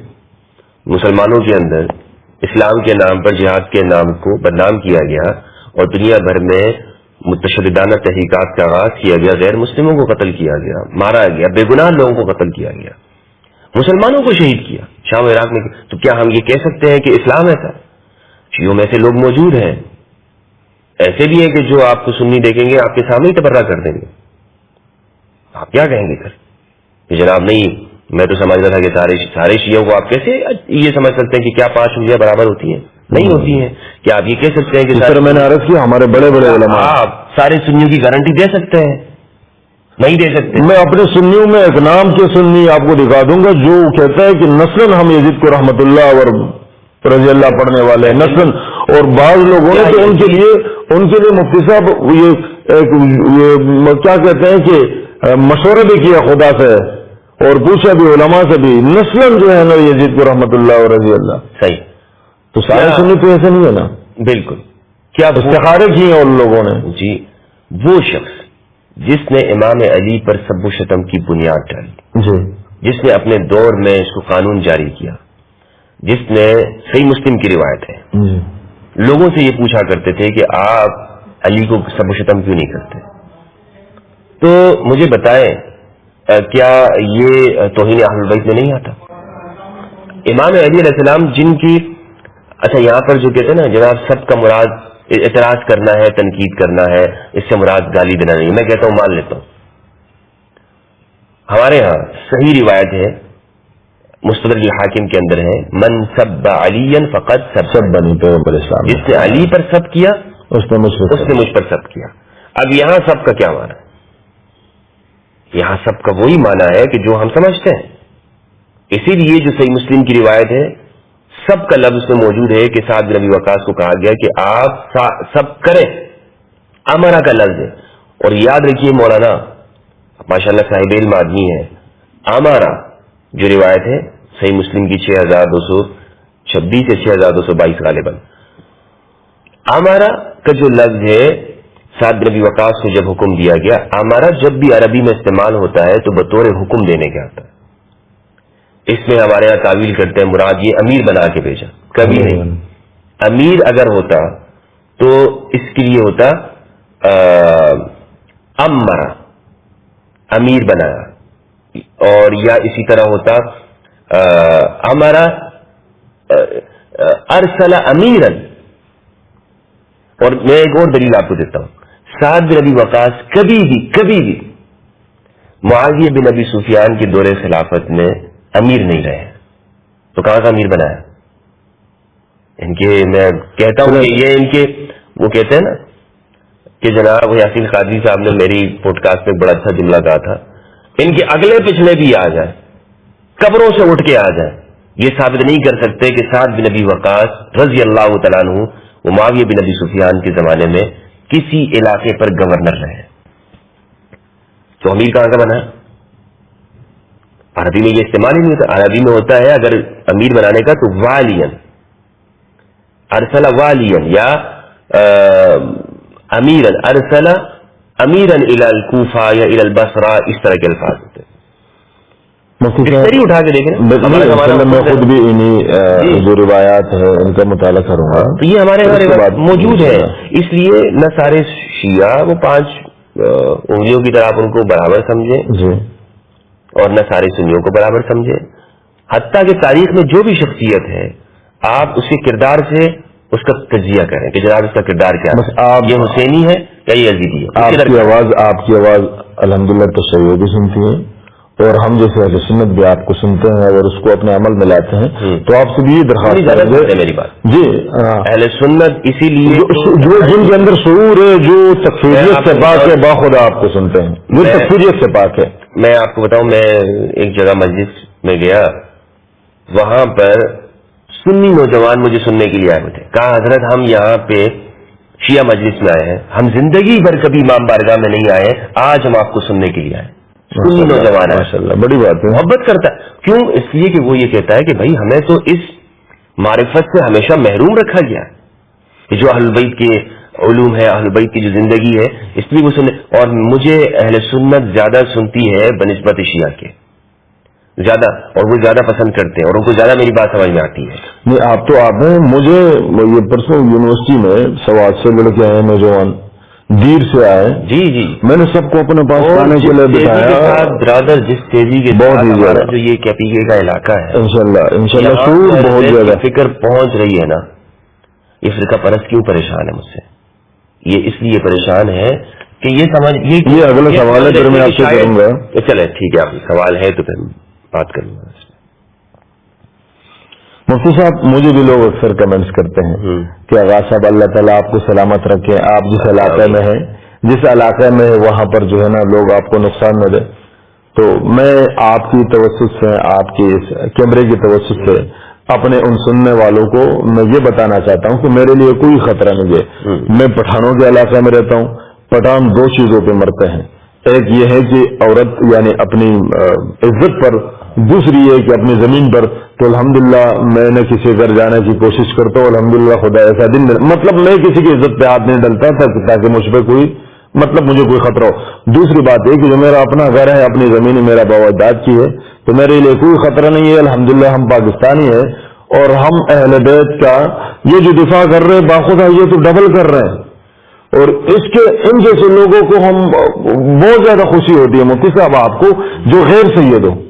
میں یہاں سیادت کی بات اس لیے کر رہا ہوں کہ اکثر میں جب کرتا ہوں تو میرے نام میں سید وشائر ہیں تو لوگ کہیں گے کہ وہ اپنے آبا و اجداد کی تعریف کر رہے ہیں. جب آپ جیسے لوگ کرتے ہیں بخدا ہمیں بہت زیادہ اچھا لگتا ہے. اور صرف مجھے نہیں, مجھ جیسے ہزاروں سید, ہزاروں جن کا خونی نسبت حضور سے بخدا آپ سے دل سے پیار کرتے ہیں, میں جانتا ہوں, تو الحمدللہ میرے لیے کوئی بھی خطرہ نہیں ہے.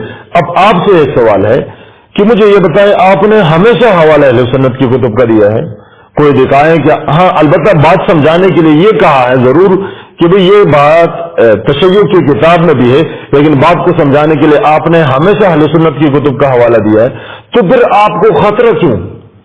آپ نے اب یہ اہل بیت کا دفاع, اہل بیت رسول کا دفاع ہے, اہل بیت کا دفاع. اور آپ کی توجہ سے ایک اور بات, حسین اگر شیعہ ان سے پیار کرتے تو وہ ان کا شہزادہ ہے. اگر ہم جیسے سنی حسین سے پیار کریں تو یاد رکھو وہ حضور کا بیٹا ہے, اس لیے ہم سننے ان سے پیار کرتے ہیں.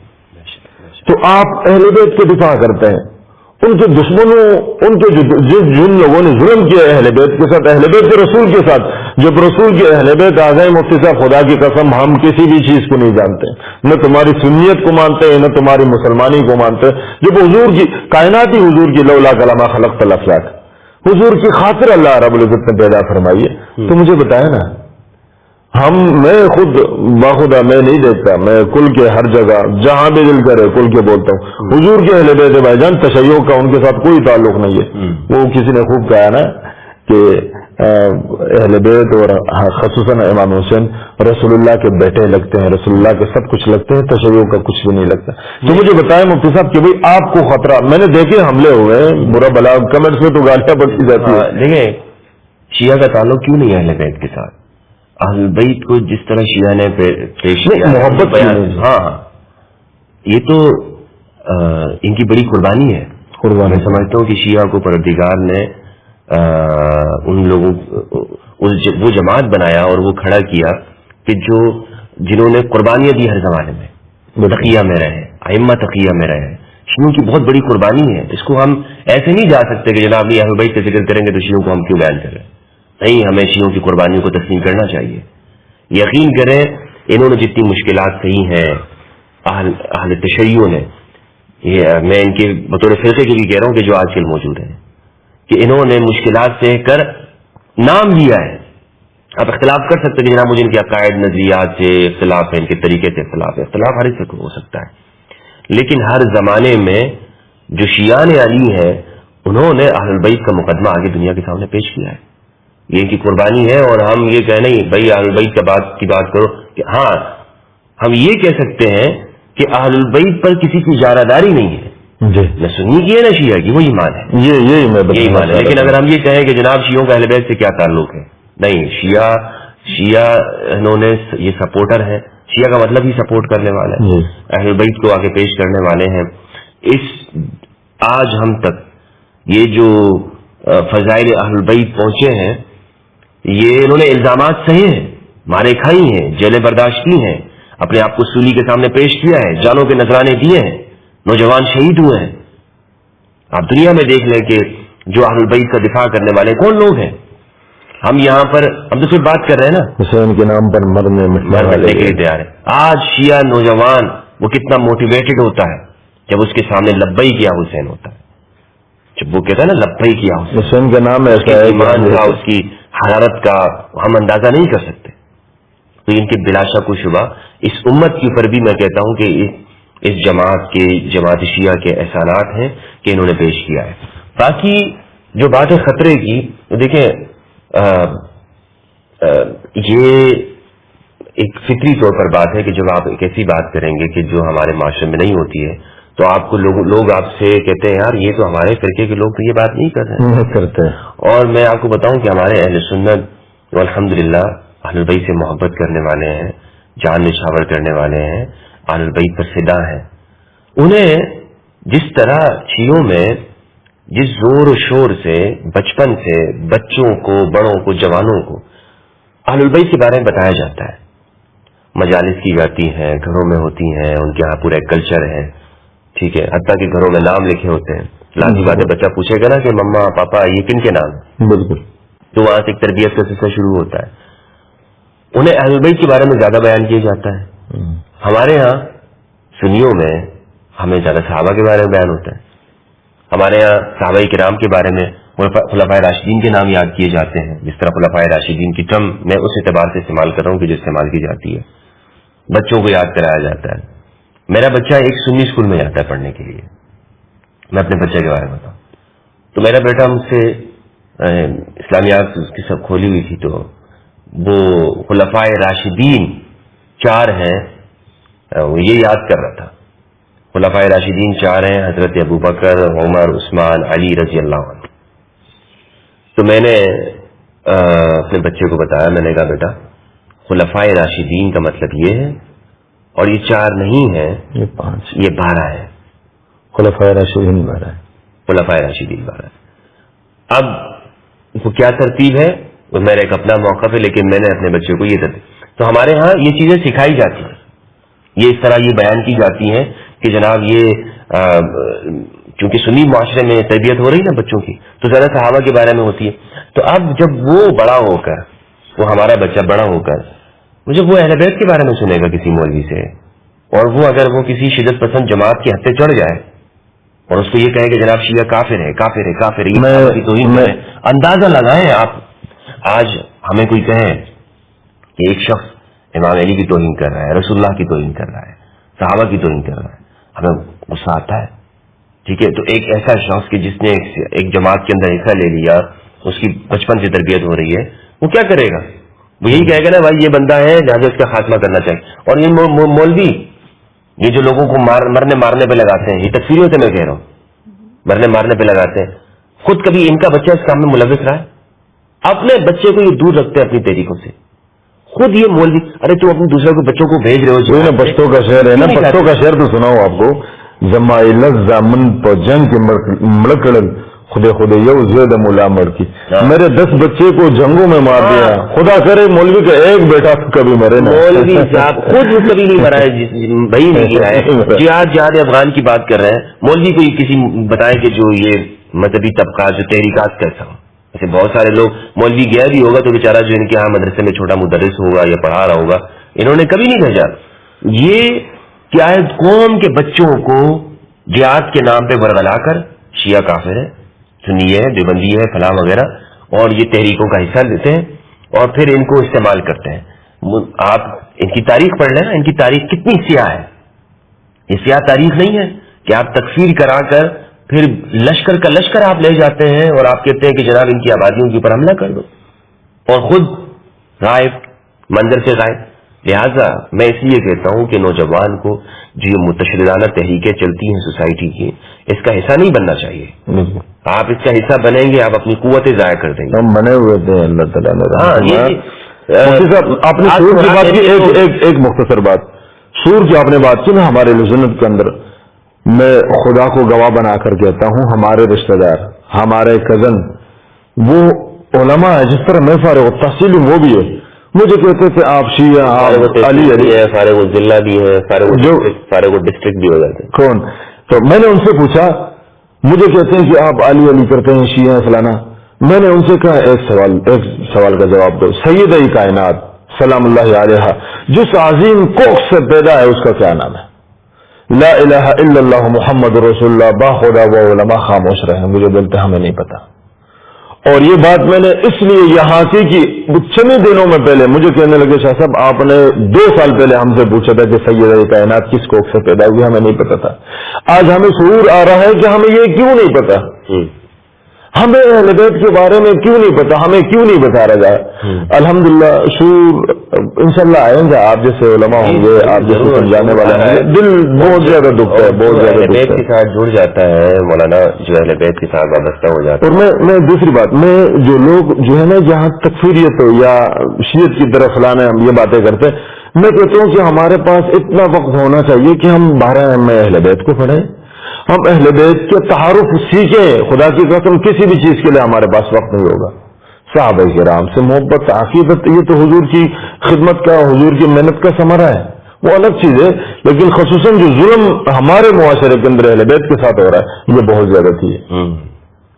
نہیں, رسول اللہ نے اس امت کے لیے کیوں نہیں چھوڑا؟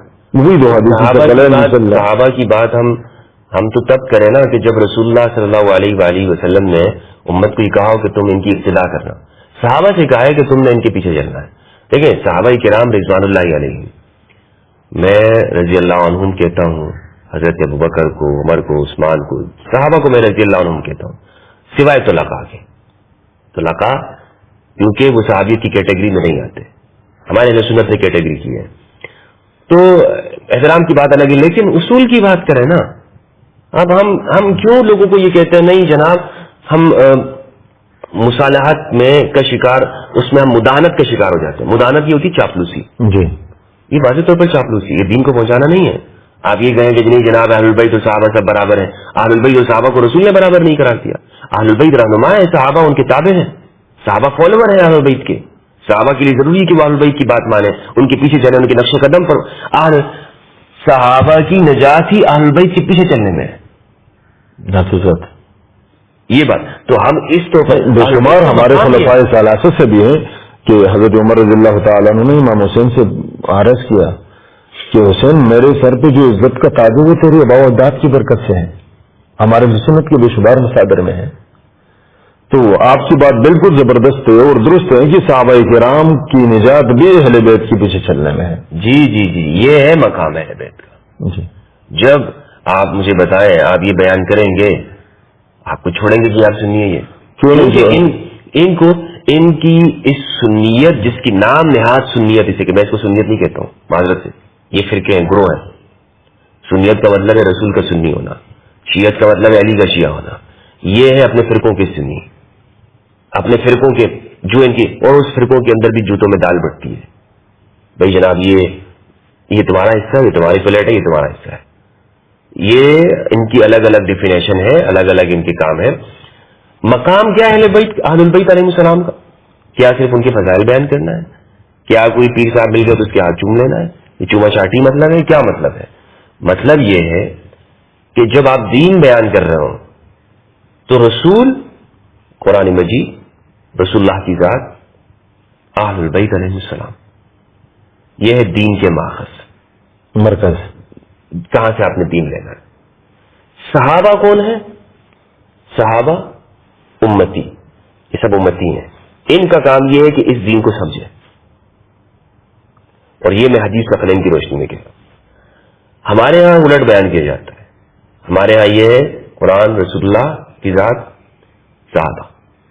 اہل البیت کے فضائل ہیں. او بھائی یہ جو لوگ کہتے ہیں نا فضائل اہل بیت بیان کرو، بہت سارے مولوی فضائل اہل بیت، میں بھی کہتا ہوں کبھی کبھی. فلسفہ سمجھ میں آ رہی ہے؟ بات سمجھ میں آ رہی ہے؟ دین کہاں سے لے رہے ہیں؟ تو یہ ناقص بات ہے.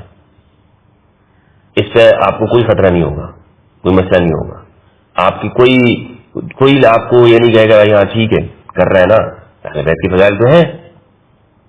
امام حسین علیہ السلام سے ہم محبت کرتے ہیں. آج ہر ایک سے آپ پوچھیں کہ بھائی میں امام حسین کے ساتھ ہوں، یزید کے ساتھ نہیں ہوں، سوائے ناصبی، کٹر ناصبی کیوں. لیکن جب آپ اس سے یہی کہیں، جب آپ ان سے یہ کہیں کہ اگر سیدہ کا یہ موقف ہے، آپ کدھر ہیں، آپ پتہ چلے گا کہ اہل بیت کے ساتھ ہے یا یہ صرف فضائل اہل بیت بیان کرتا رہے زندگی میں. آپ ان سے یہ پوچھیں صفین میں آپ کا کیا موقف ہے، پتہ چلے گا پھر. تو اہل بیت جب رسول کے بعد اہل بیت ہے تو صحابہ کے لیے کیا ضروری ہے کہ کس کے ساتھ ہوں گے؟ آپ کیوں اس بحث پہ پڑ جاتے ہیں؟ دونوں طرف صحابہ ہیں، جمل میں بھی صحابہ ہیں، علی کے ساتھ بھی صحابہ ہیں، صفین میں علی کے ساتھ بھی صحابہ ہیں، جناب معاویہ بن ابی سفیان کے ساتھ بھی صحابہ ہیں.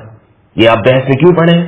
اس لیے اس بحث میں پڑھے ہیں کہ آپ اہل بیت کو بطور ماخذ کے مان ہی نہیں رہے ہیں. میری بات پہنچ رہی ہے؟ بالکل سمجھ گیا.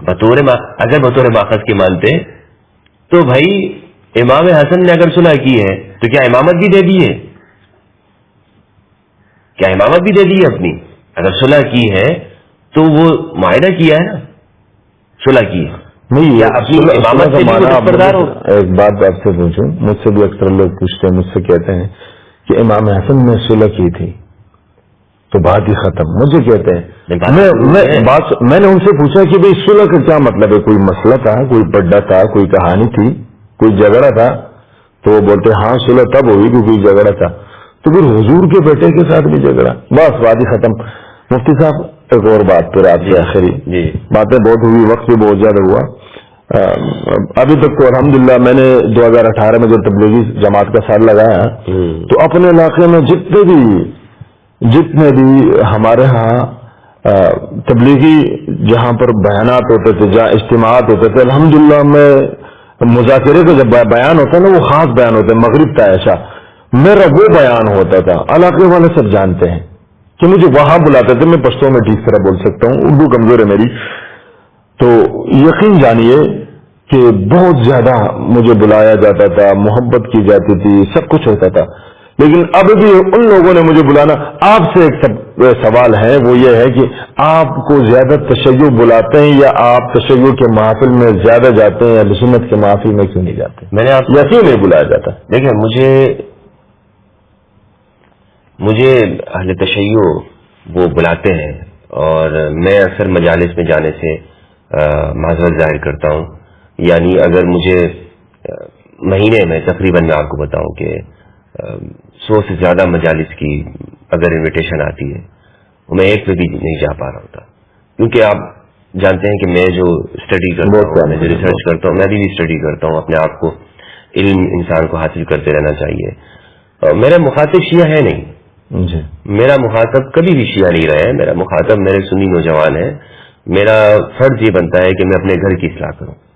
میں سنیت میرا گھر ہے، سنیت میرا اوڑھنا بچھونا ہے. ماشاءاللہ. میں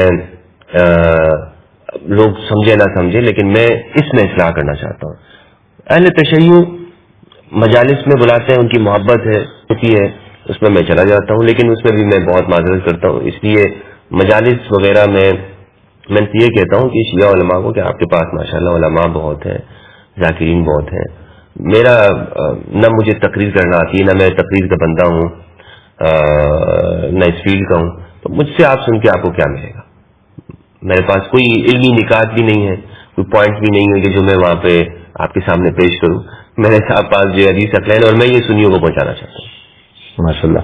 ایک اور سوال کہ ہمیں بھی کہتے ہیں، مجھے نیچے لکھا جاتا ہے کہ بھئی یہ ایران کے، مطلب میں نے تو کبھی اسپیچ بھی نہیں کی، کبھی خطاب بھی نہیں کیا، کبھی بات بھی نہیں کی، کبھی حدیث اقلین بھی بات نہیں کی، لیکن کبھی کبھی ایسی ویڈیو بنتی ہے جس پہ علی کا تذکرہ ہوتا ہے یا نوحہ ہوتا ہے، تو ہمیں کہتے ہیں، یا میں جن پروگرامات میں جاتا ہوں وہاں تشیع کے ہوتے ہیں، اکثر ہم سنی ہوتے ہیں اتحاد والے، مجھے بھی کہتے ہیں کہ بھئی آپ کو پیسے ملتے ہیں، آپ کو فنڈنگ ہوتی ہے. تو چلو وہ ہماری باتیں اپنے ذات کی ہیں. آپ بتائیں کہ آپ کو فنڈنگ ہوتی ہے کہاں سے؟ مطلب ایران سے، تشیع سے. میں تو اکثر یہ جواب دیتا ہوں کہ بھئی ایران کا پیسہ اتنا کمزور ہے کہ ان بیچاروں کے پاس خود کچھ نہیں ہے، ہمیں کیا دیں گے؟ میں تو ان سے کہتا ہوں بھائی کرو فنڈنگ، کدھر ہے تمہاری فنڈنگ؟ یہ ایک ایسی لوگوں کی باتیں ہیں جو مجھے قریب سے جانتے ہوئے اچھی طرح سے معلوم ہے کہ اس میں کوئی حقیقت نہیں ہے، کوئی بنیاد نہیں ہے اس کی. یہ بدنام کرنے کے طریقے ہیں نا جی. جناب یہ ایران سے فنڈنگ ہو رہی ہے، اس کو فلاں سے فنڈنگ ہو رہی ہے. شیعہ جو فنڈنگ کرتے ہوں گے کرتے، مجھے نہیں پتا، واللہ اعلم بالصواب. مجھے کوئی فنڈنگ نہیں ہوتی ہے. میرا جو ذریعہ معاش ہے، میں قرآن مجید پڑھاتا ہوں اور میرے اسٹوڈنٹس ہیں. میں آن لائن قرآن ٹیچنگ کرتا ہوں اور میں پہلے ہی بتا چکا ہوں، میں اس میں الحمدللہ اتنا اچھا کما لیتا ہوں کہ مجھے اتنا وقت مل جاتا ہے کہ میں اسٹڈی کر سکوں اور دوسرے کام کر سکوں. تو میں پڑھاتا ہوں قرآن مجید کو. مجھے شوق ہے قرآن پڑھنے کا بھی، پڑھانے کا بھی. تو قرآن مجید کی تفسیر اس کی میں چارجز کرتا ہوں. اگر کوئی آپ مجھ سے کہتا ہے کہ میں میٹنگ کرنا چاہتا ہوں، خاص وقت آپ دیں، تو میں ان سے یہ کہتا ہوں کہ جناب ابھی میں نے سوچا یہ ہے کہ اس کی بھی مجھے ایک فیس رکھنی چاہیے، کیونکہ میں اپنا وقت ایک تو وہ ہے کہ جو میں لوگوں کو دے سکتا ہوں. وہ وقت کیا ہے؟ وہ میرے آپ یوٹیوب کے پر آئے، آپ میرے تقریباً تمام موضوعات کے پر لیکچرز آ رہے ہوتے ہیں، آپ وہ سنیں، دیکھیں، علم آپ نے حاصل کر. مجھ سے مل کے آپ نے کیا کرنا ہے؟ حضرت ہم آپ سے ملنا چاہتے ہیں، محبت ہے، ٹھیک ہے، آپ کا دیدار کرنا چاہتے ہیں، تو یہ آپ دیکھیں، آپ میرا وقت بھی ضائع کریں گے، اپنا وقت بھی ضائع کریں. میں کوئی ایسی چیز ہوں نہیں، کیا کریں گے؟ میں بھی اسی طرح گوشت لوٹوں سے بنا ہوں، آپ بھی بنے ہوئے ہیں، فانی مخلوق ہیں. نہیں، وہ جو آواز آپ نے اٹھائی ہے نا، تو وہ اسی محبت کی وجہ سے ملتے ہیں. کام کرنا ہے جی. ہمیں اہل بیت کی زندگی بہت تھوڑی ہے، وقت بہت کم ہے، کوئی سیلیبریٹی، کوئی یہ چیزیں کچھ نہیں ہوتی، سب جھوٹ ہے. حقیقت یہ ہے کہ ہمیں یہ لوگ بس محبت کرتے ہیں، یہ ان کی محبت ہے. یقین جانے مجھے ذرا سے بھی منظر عام پہ آنے کا شوق نہیں ہے. سیلفی لیتے ہیں، مجھے دل سے کوئی وہ نہیں ہوتی. ہاں یہ خوشی ضرور ہوتی ہے یار، دیکھیں میں نے محسوس کیا محسوس کیا. میں کہتا ہوں یار اس چیزوں کو رہنے دیتے ہیں ہم. لیکن بہرحال جو عام جو ہوتے ہیں میں ان کو وقت بھی دینا چاہتا ہوں. لوگ جو ملتے ہیں کہیں پر اگر ملاقات ہو تو سیلفی بھی لینا چاہتے ہیں. ہاں اگر کوئی کہتے ہیں جناب میں آپ سے ملنا، تو وہ میں ان سے معذرت کرتا ہوں.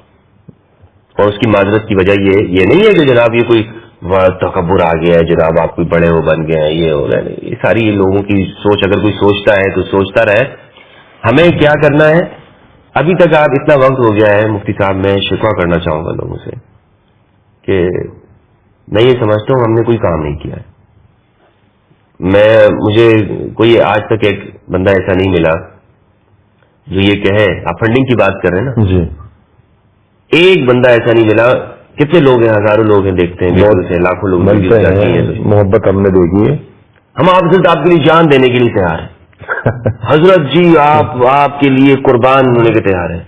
میرے اس کام میں میرے ساتھی کیوں نہیں بنتے؟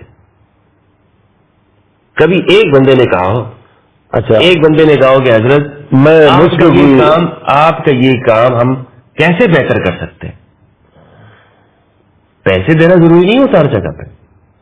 جناب مجھے زندگی جس طرح گزری الحمدللہ، اور میں پیسے پہ ویسے تعاون ہو سکتا ہے. میں پیسے جمع کرنے کا مخالف بھی نہیں. میں سمجھتا ہوں کہ ہمیں ایک دائی کو اچھی زندگی گزارنی چاہیے، بہتر زندگی گزارنی چاہیے، اچھے طریقے سے اس کا سٹائل، اس کا لائف اسٹائل، زندگی. اگر جی میں خود درویشانہ طبیعت کا، سارا طبیعت کا مالک ہوں، ہمارے جو پستون بیلٹ کے لوگ ہیں ہم ہوتے ہی ہیں بائی ڈیفالٹ. ہم ایسے ہوتے ہیں کہ وہ کہتے ہیں نا یار یہ جلدی فری ہو جاتا ہے، ہر بندے کے ساتھ گھل مل جاتے ہیں ہم. ہمارے کلچر میں یہ چیز شامل ہے.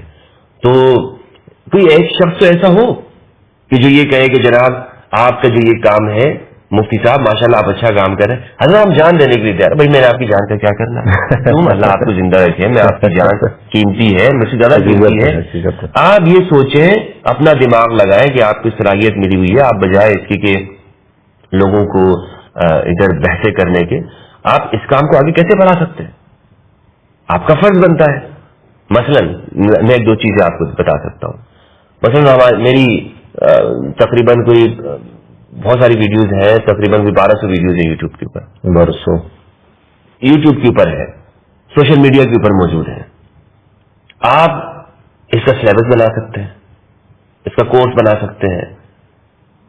آپ دوسروں تک پہنچانے کے لیے سوشل میڈیا کے جدید ذرائع کا استعمال کریں. کبھی مجھ سے مشورہ تو لیں، مفتی صاحب آپ کیوں کر رہے ہیں یہ کام؟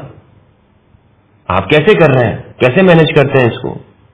آپ کے اس کام میں یہ نہیں کہے گا کوئی سسٹم ہو. کتاب کے بارے میں حضرت آپ کی کتاب کے کیسے ہو سکتی ہے، اس کی تصنیفی شکل میں کیسے آ سکتی ہے؟ نہیں، کوئی وہ رغبت نہیں ہے، کوئی وہ نہیں ہے. جان دے دو بس، ٹھیک ہے. اچھا ہے، اللہ آپ کو مطلب محبت کی شکوہ اس لیے کر رہا ہوں کہ آپ فنڈنگ کی بات کر رہے ہیں. فنڈنگ بہت دور کی بات ہے برادر. یہ فنڈنگ پتہ نہیں کدھر سے ہو رہی ہے، کہاں سے ہو رہی ہے، کون کر رہا ہے، کدھر ہے. جناب مجھے تو بتاؤ. تم کہہ رہے ہو بھی فنڈنگ ہو رہی ہے، طیب شاہ کو بھی فنڈنگ ہو رہی ہے، مفتی احمد ایران کی فنڈنگ ہو رہی ہے. میں ایران گیا، اپنے خرچے پہ گیا. ماشاءاللہ صحیح ہے، میں وہاں ہو کے آیا ہوں.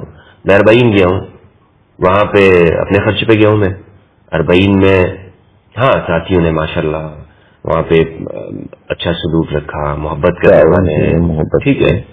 اور علماء جاتے ہیں. میری کوشش یہ ہے کہ اور علماء بھی وہاں پہ شریک ہوتا ہے کہ ہم دیکھیں یہ ساری باتیں ایسی جھوٹ ہوتی. ہم یہ کہتے ہیں حضرت، ایک آپ نے سنا ہوگا جناب ہمیں دور کرنے میں، ہمیں مسلمانوں کو دور کرنے میں امریکہ کا ہاتھ ہے. ہاں امریکہ بیٹھا دیتے صحیح. خود کیا ہے؟ حاجی ثناء اللہ خود دھلے ہوئے ماشاءاللہ. خود تو جیسے ہمیں کچھ پتہ ہی نہیں ہے، ہم بڑے سادہ ہیں، ہمیں کسی طرح کا نہیں. یہ کیا ہوتا ہے اصل میں؟ سارا کر ہم خود رہے ہوتے ہیں، ڈال امریکہ کے اوپر دیتے ہیں، بیچارے کے اوپر.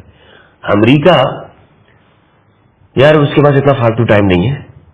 اب آپ خود دیکھیں, اندازہ لگائیں, جو یہ تکفیر کا معاملہ ہے, وہ کہتے ہیں نا یہ اسرائیل ہمارے درمیان میں کر رہا ہے, فلاں یہ کر رہا ہے. میں آپ کو بتاؤں, تربیت ایسی ہوتی ہے, وہ مجبور ہوتا ہے وہ بندہ وہ تکفیر کرنے پہ. اس کی جو لائن چل رہی ہے, مجھے خود مدارس سے بتایا گیا کہ شیعہ کافر ہے, یہ پٹی پڑھائی گئی, یہ سکھایا گیا, یہ بتایا گیا, اس نے وقت گزارا ہے کہ جناب یہ شیعہ کافر ہیں. کیوں شیعہ کافر؟ یہ تو ابھی بھی ابھی بھی لکھی ہوئی ہے, کتابیں ابھی بھی گھر کے موجود ہیں. اور پاکستان میں جو بات میں کر رہا ہوں, آپ اندازہ لگائیں کہ کیا ہماری ریاست اس چیز کو نہیں جانتی ہے, لیکن جو ہمارے جو سیاسی جو طبقات ہوتے ہیں, یہ میجورٹی کو ہمیشہ سامنے رکھتے ہیں. وہی بات آ گئی نا شروع میں جو میں نے عرض کی, جی میجورٹی. اہل البیت معیار نہیں رکھے گئے, میجورٹی کو معیار رکھا گیا, اکثریت کو معیار رکھا گیا. یہ جو کہتے ہیں نا الجماع, کیا ہے یہ الجماع کا مطلب یہ ہے کہ ایک طرف جماعت اکثریت ہے اور دوسری جانب اگر اہل البیت کا قول بھی ہم نہیں لیں گے, ہم ان کا قول لیں گے. ٹھیک ہے, تو فنڈنگ تو میں نے ذرا زور دے کہ یہ بات آپ کے سامنے گئی ہے. بہت اچھی بات کی آپ نے. حقیقت یہ کہ جان دینے کے بجائے تعاون کیا جائے تاکہ یہ اہل بیت کی تبلیغ ہے. آپ نے بتا دیا کہ بھائی پیسے نہیں چاہیے, مطلب آپ سے پوچھی کہ بھائی آپ کی کرو, خود کرو, بالکل آپ خود کریں, آپ علمی کام آگے بڑھیں.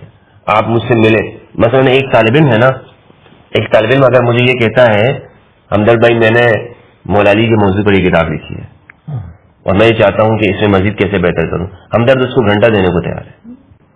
میں اس کے ساتھ وہ مثلا میں اس کے ساتھ بیٹھنے کو تیار ہوں, بات کرنے کو تیار ہوں, صحیح ہے. لیکن اگر ایک شخص یہ کہتا ہے جناب آپ کا دیدار کرنا ہے, صحیح ہے, تو یہ فرق ہے. اس لیے میں یہ چاہتا ہوں کہ آپ اپنا وقت بھی دین کے سامنے لگائیں اور ادارے بنائیں. ہمیں ایسے ادارے بنائیں گے. میرے جو پلان ہے, جو میرا جو مقصد ہے, مجھے تو یہ پوچھو نا, مجھے تو شکوہ کرنے کا حق ہے.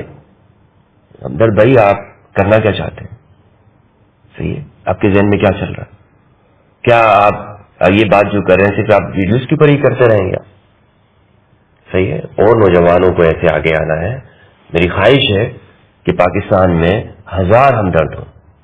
میں کل کو چلا جاؤں گا, میری زندگی کتنی ہے مجھے نہیں معلوم ہے, کب تک مجھے یہ برداشت کر سکتے ہیں یہ اللہ بہتر جانتا ہے.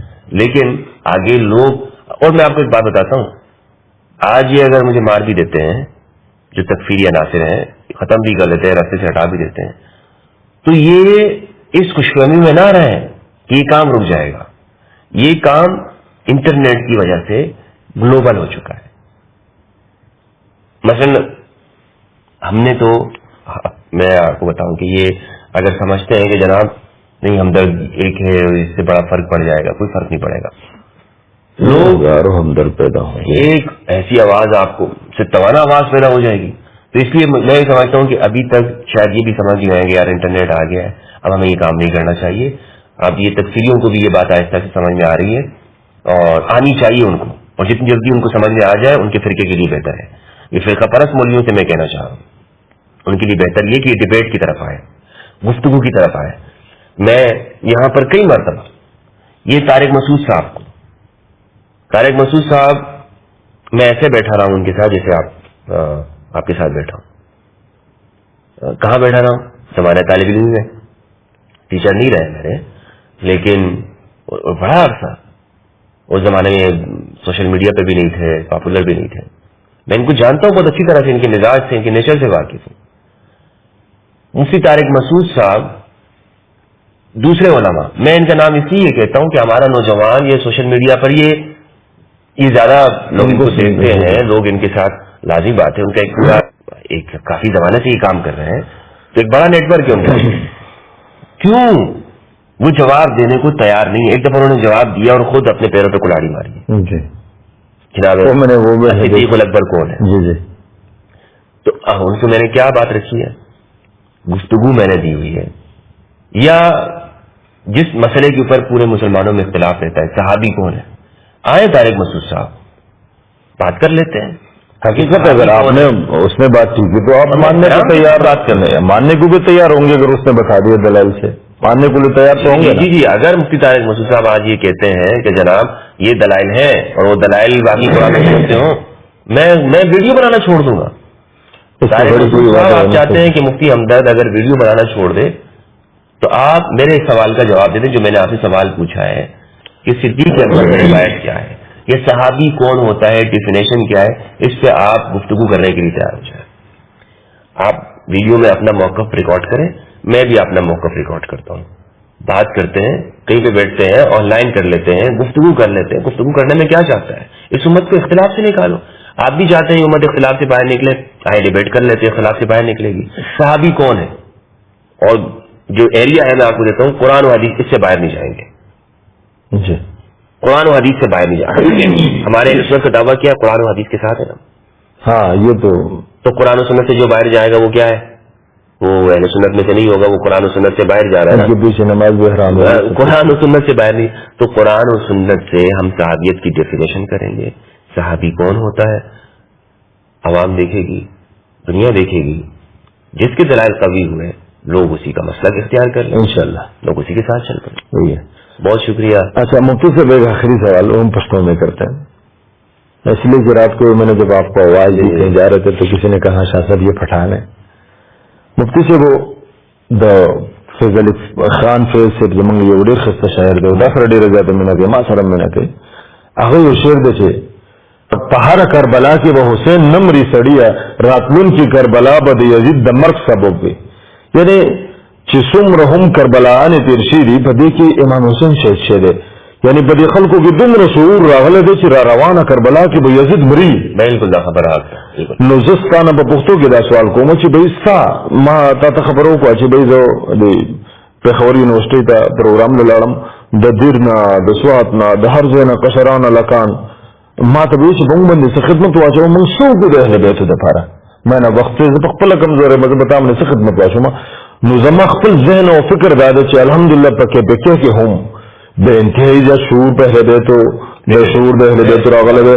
داسې ځوانان د سوشل میډیا د وجې ډېر خبرې اکثر د مولیانو گریبان ته لاس کی چې مولوی صاحب دا وګوره دی مولا دا خبره کړې ده په دې کتاب کې دا ستا سوچ سوې ستا فکر سوې چې را روان وخت څنګه دې را روان وخت دا صدی د حسین صدی دا انشاءاللہ دا صدی د کربلا نه وخت ته کراچي پورے دنیا کې انشاءاللہ حسینیت پہ یزیدیت ختم دو والا ہے انشاءاللہ.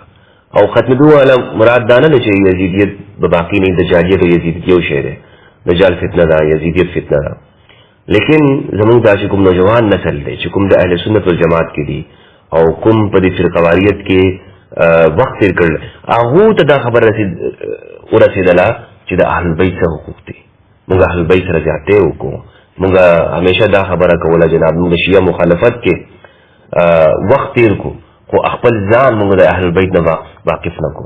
نو زه دا ګورم چې او زه په دې خبره کې تاسو په خپله وګورئ چې د کې پی کې سایډ کې د اهل بیت سره خلکو تعارف کی د ټولو صوبو نه زیات په تیزۍ سره څومره تیزۍ سره خلک د اهل بیت ته روان دي هغه د زموږ د خیبر پختونخوا زه پښتنو خبره د خیبر په دې ډېر خلک اوسېږي د خیبر پختونخوا کې چې کوم زموږ پښتانه دي جی دې غاړه ته دا پښتانه چې کوم دي نو دا تیزۍ سره روان دي او د دې وجه دا ده چې زموږ د پښتانه چې کوم دي دو خپل وخت د دوی مذهبي خلک دي مذهب سره لګاو جهاد سره لګاول کول ولا یعنی د دین د پر مړ کېدو ولا خلک دا د دې په نیت کې په شک نشي کولای, نیت کې شک نشي کولای, اخلاص کې شک نشي کولای.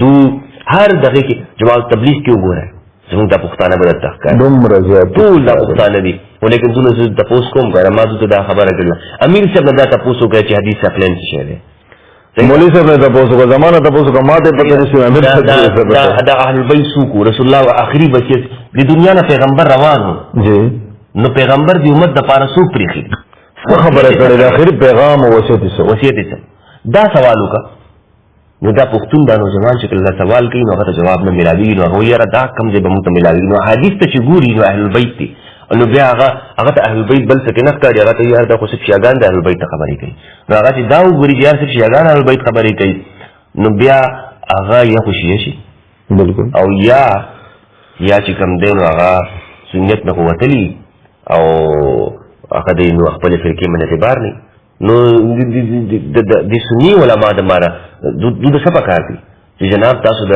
اهل بیت حقوق بیان شروع کړئ چې د اهل بیت څوک دي نو ډېر تیزی سره الحمدلله زمونږ د نوجوان ته د اهل بیت معرفت کیږي او دا یو ډېره غټه خوشحالۍ خبره ده چې دا نوجوان تیزی سره روان دی. د مفتی صاحب ستاسو د کیمرې په توسط سره زه ټوټل علما اهل سنت زمونږ دیوبند زه په خپله دیوبندی ما زمونږ دیوبند علماو ته دا درخواست کومه چې حدیث ثقلین بے شمار احادیث مبارکه د حضور علیه الصلاۃ والسلام د اهل بیت په شان کې زمونږ د اهل سنت په مصادر کې دي. سوال د کوم درخواست کوم قسم په خدای چې زمونږ ځوانان شریعت طرف ته روان دي د دوی د بچکولو یا د دوی د سمجھاولو یو طریقه ده که چېرته اهل تشیع د اهل بیتو ذکر کوي زما ستا حق دی مونږ کلمه وایو مونږ د پیغمبر پاک امتیان ځان حسابو ما تا د پیغمبر پاک په منبر باندې کینو شرم پکار دی حیا پکار ده چې دوی د پیغمبر پاک د اهل بیتو تذکره د هغوی تعارف د هغوی چې کوم خدمات ته د دین لپاره دا بیان شي د مفتی صاحب د کیمرې په توسط سره زه په خپله انما زه په خپله ګرځمه چې مفتی صاحب بالکل ستاسو خبره 100% سره زه منمه چې عوام زمونږ نوجوان ټول روان دی اهل بیت طرف ته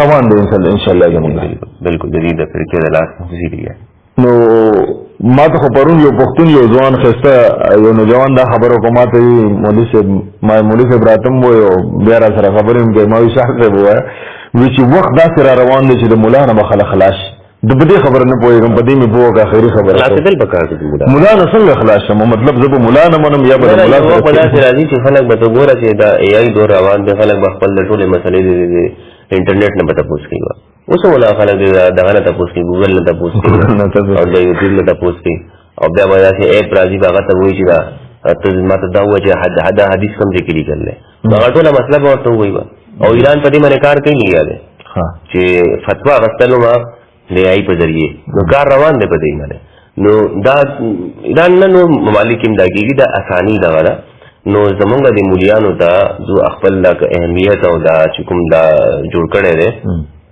دا په دغه معنی چې دوی غواړي که نه چې موږ د الله او د رسول مخامخ شرمنده نه شو او زمونږ سر ټیټ نه وي او موږ سر یعنی ټیټ په دې اعتبار سره چې موږ شرمنده نه یو واسه خو موږ الله او رسول مخې ته موږ خپل سر جھکاو وکړو لیکن مراد دا دی چې دغه نه که نه شرمسار نه وي نو موږ ته د اهل بیت لپاره او د رسول الله وصیت ته راتلل پکار مفتی صاحب ډېره ښایسته ناسته پاسته الله رب العزت دې ته له عمر درکړي الله رب العزت دې ته خپل په حفظ و امان کې وساتي ښایسته خبرې شوې انشاءالله بیا دې الله تعالی موږ یو ځای کړي الله تعالی دې بیا او ما دې هم ما دپاره دعا وکړم مفتی صاحب چې الله تعالی زمانه د تبلیغ اهل بیت بس داسې کوه که نه چې د اهل بیت تبلیغ کوه انشاءالله زما زندګي دغه ده عزت او ذلت هر څه به د اهل بیت سره جو عزت ته که د دې نه لرې شي ذلت دی نو یو سړی د خپل عزت غواړي جو اهل بیت سره چې یو که ذلت غواړي جو د نورو سره دي شي وما علینا الا البلاغ. السلام علیکم ورحمۃ اللہ وبرکاتہ.